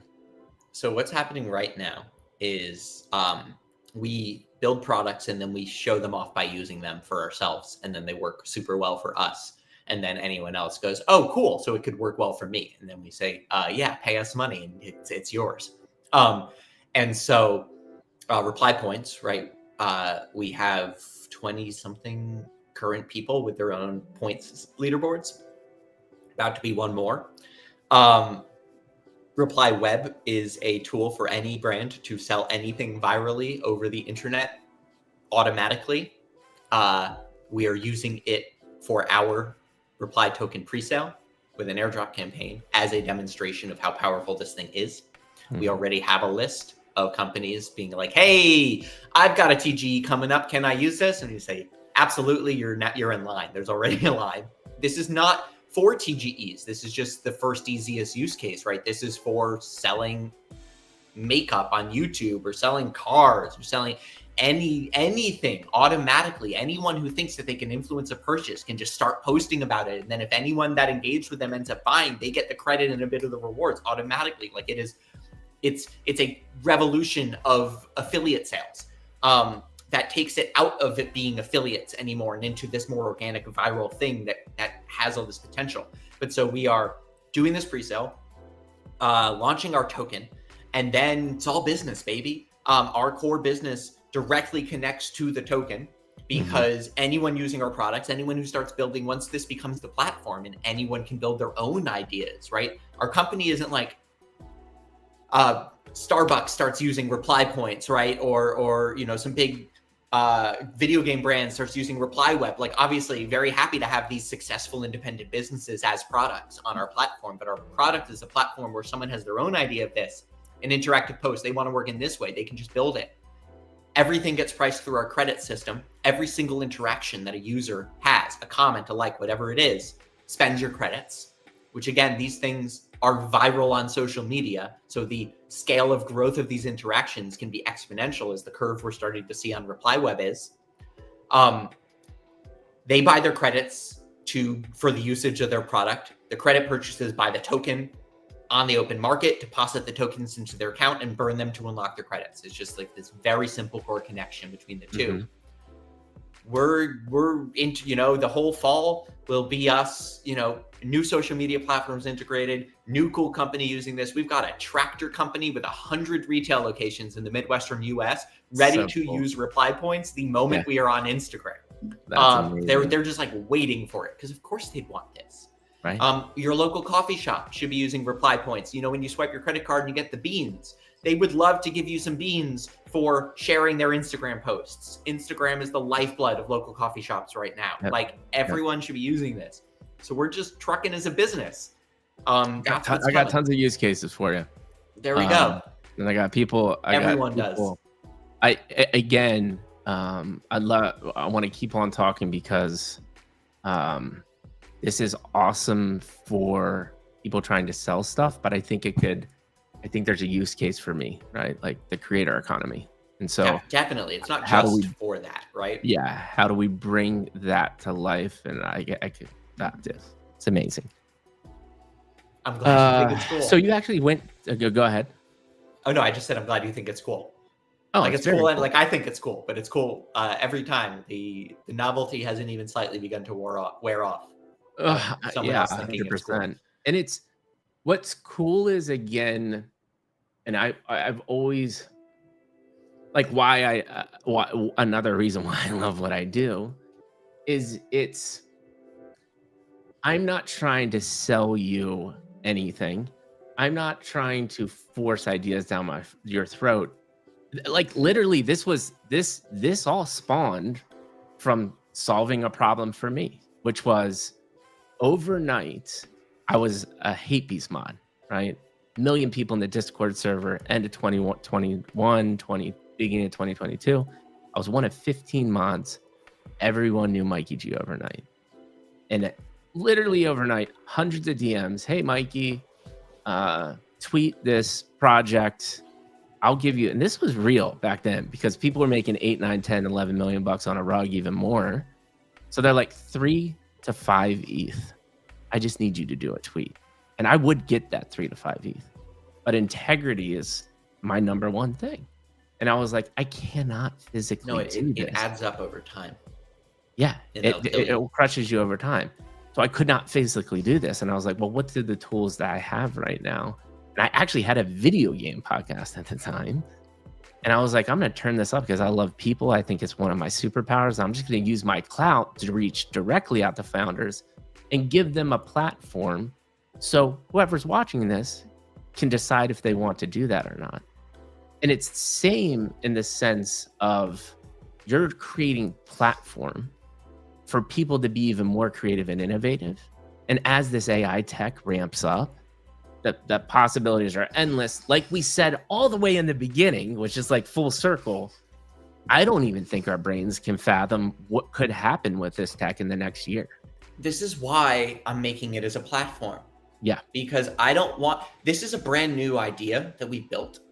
And I don't want it to be limited by just the ways we come up with to use it. Like, sure, I'm the inventor of the thing and I can probably come up with some pretty good ideas of how to use it. But the best social apps on our platform are going to be built by other people years from now, doing things we could have never even thought of right now. And I would have 100%. Never thought of ever.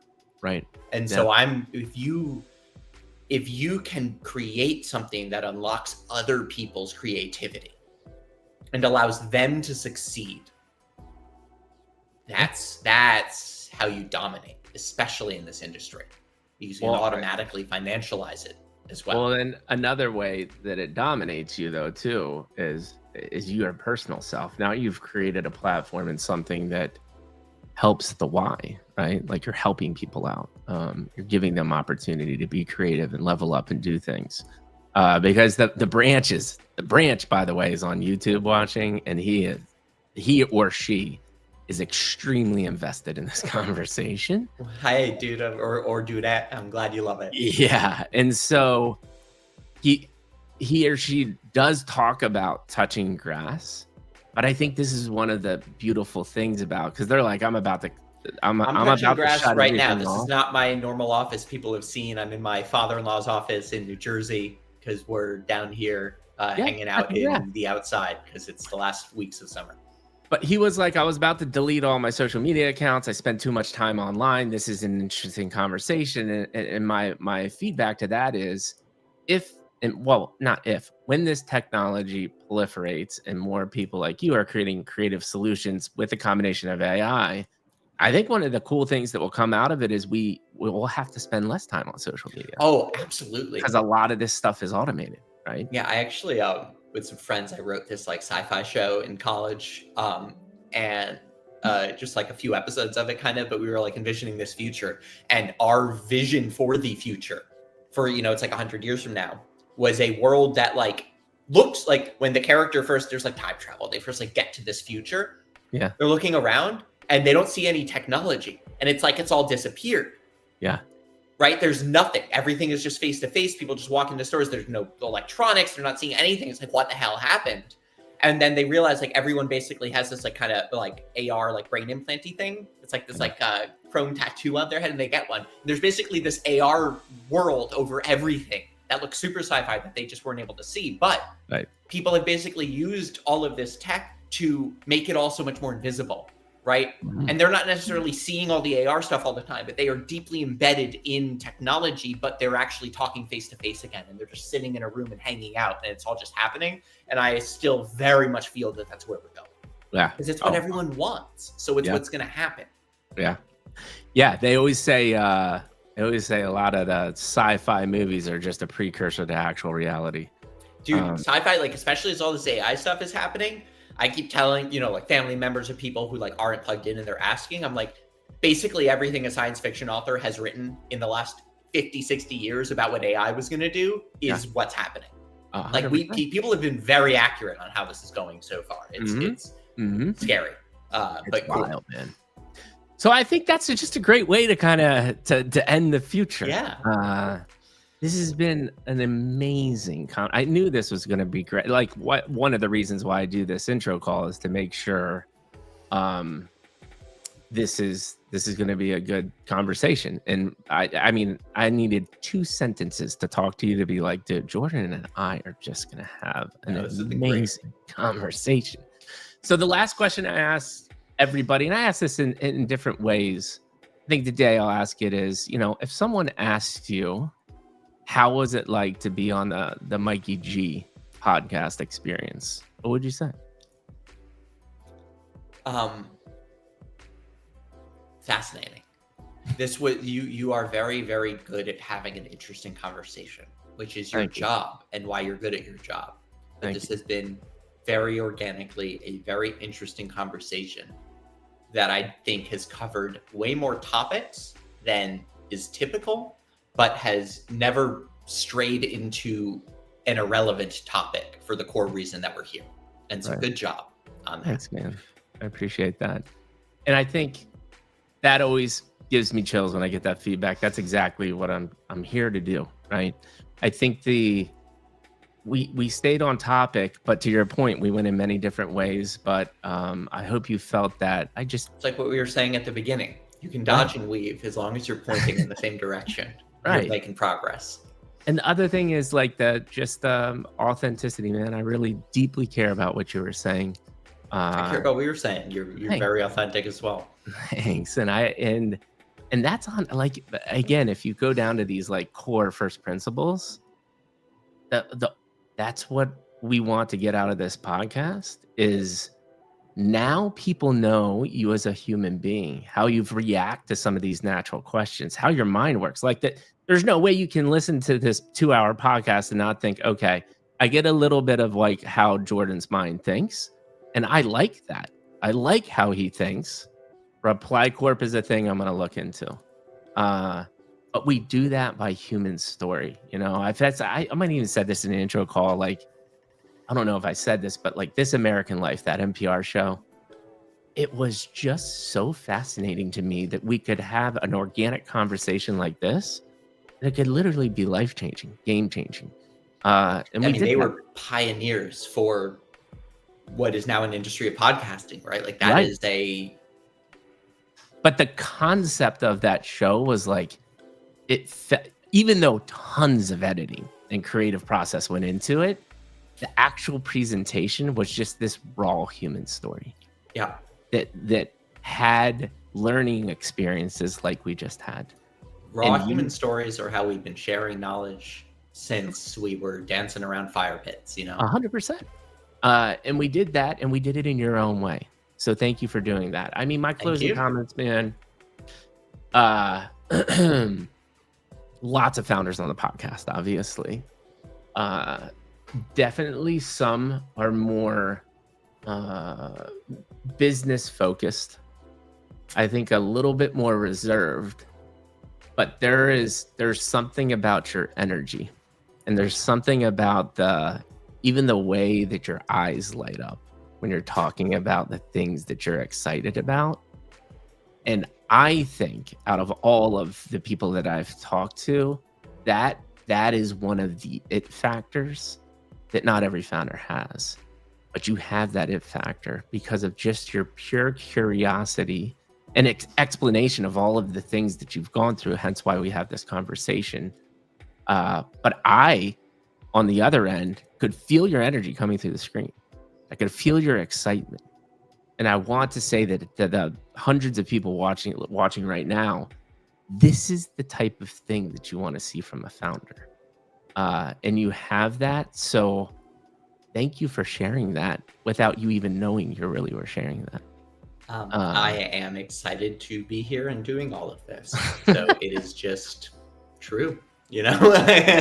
Yeah. And again, it's yourself, and you shared that with people.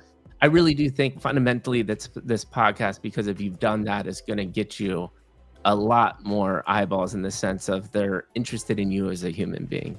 Thank you for taking the time, because I know you're insanely busy. You just gave me 2 hours of your life. That is more valuable than anything else that you can do. I also really did mean it in the beginning.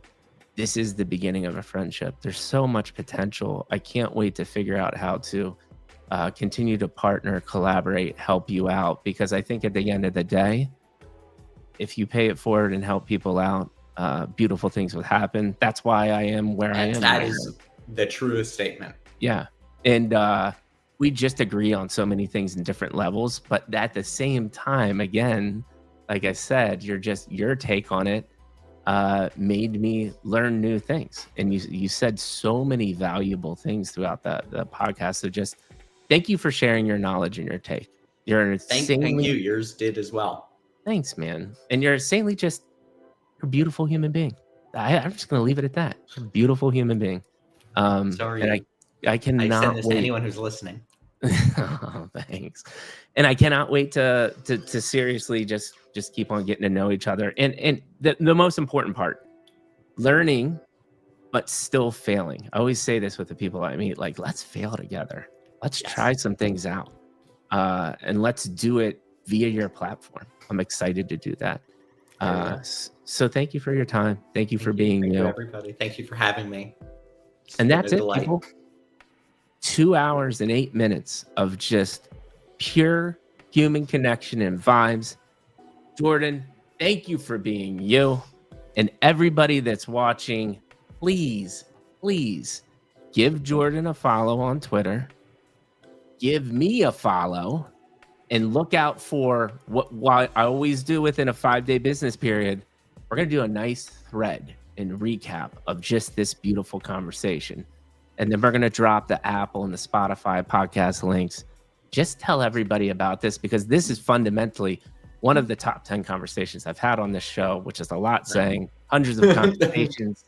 People need to hear these conversations, and you help me do that, Jordan. So thank you. Thank you. With that being said, Jordan and Mikey G are out. Bye.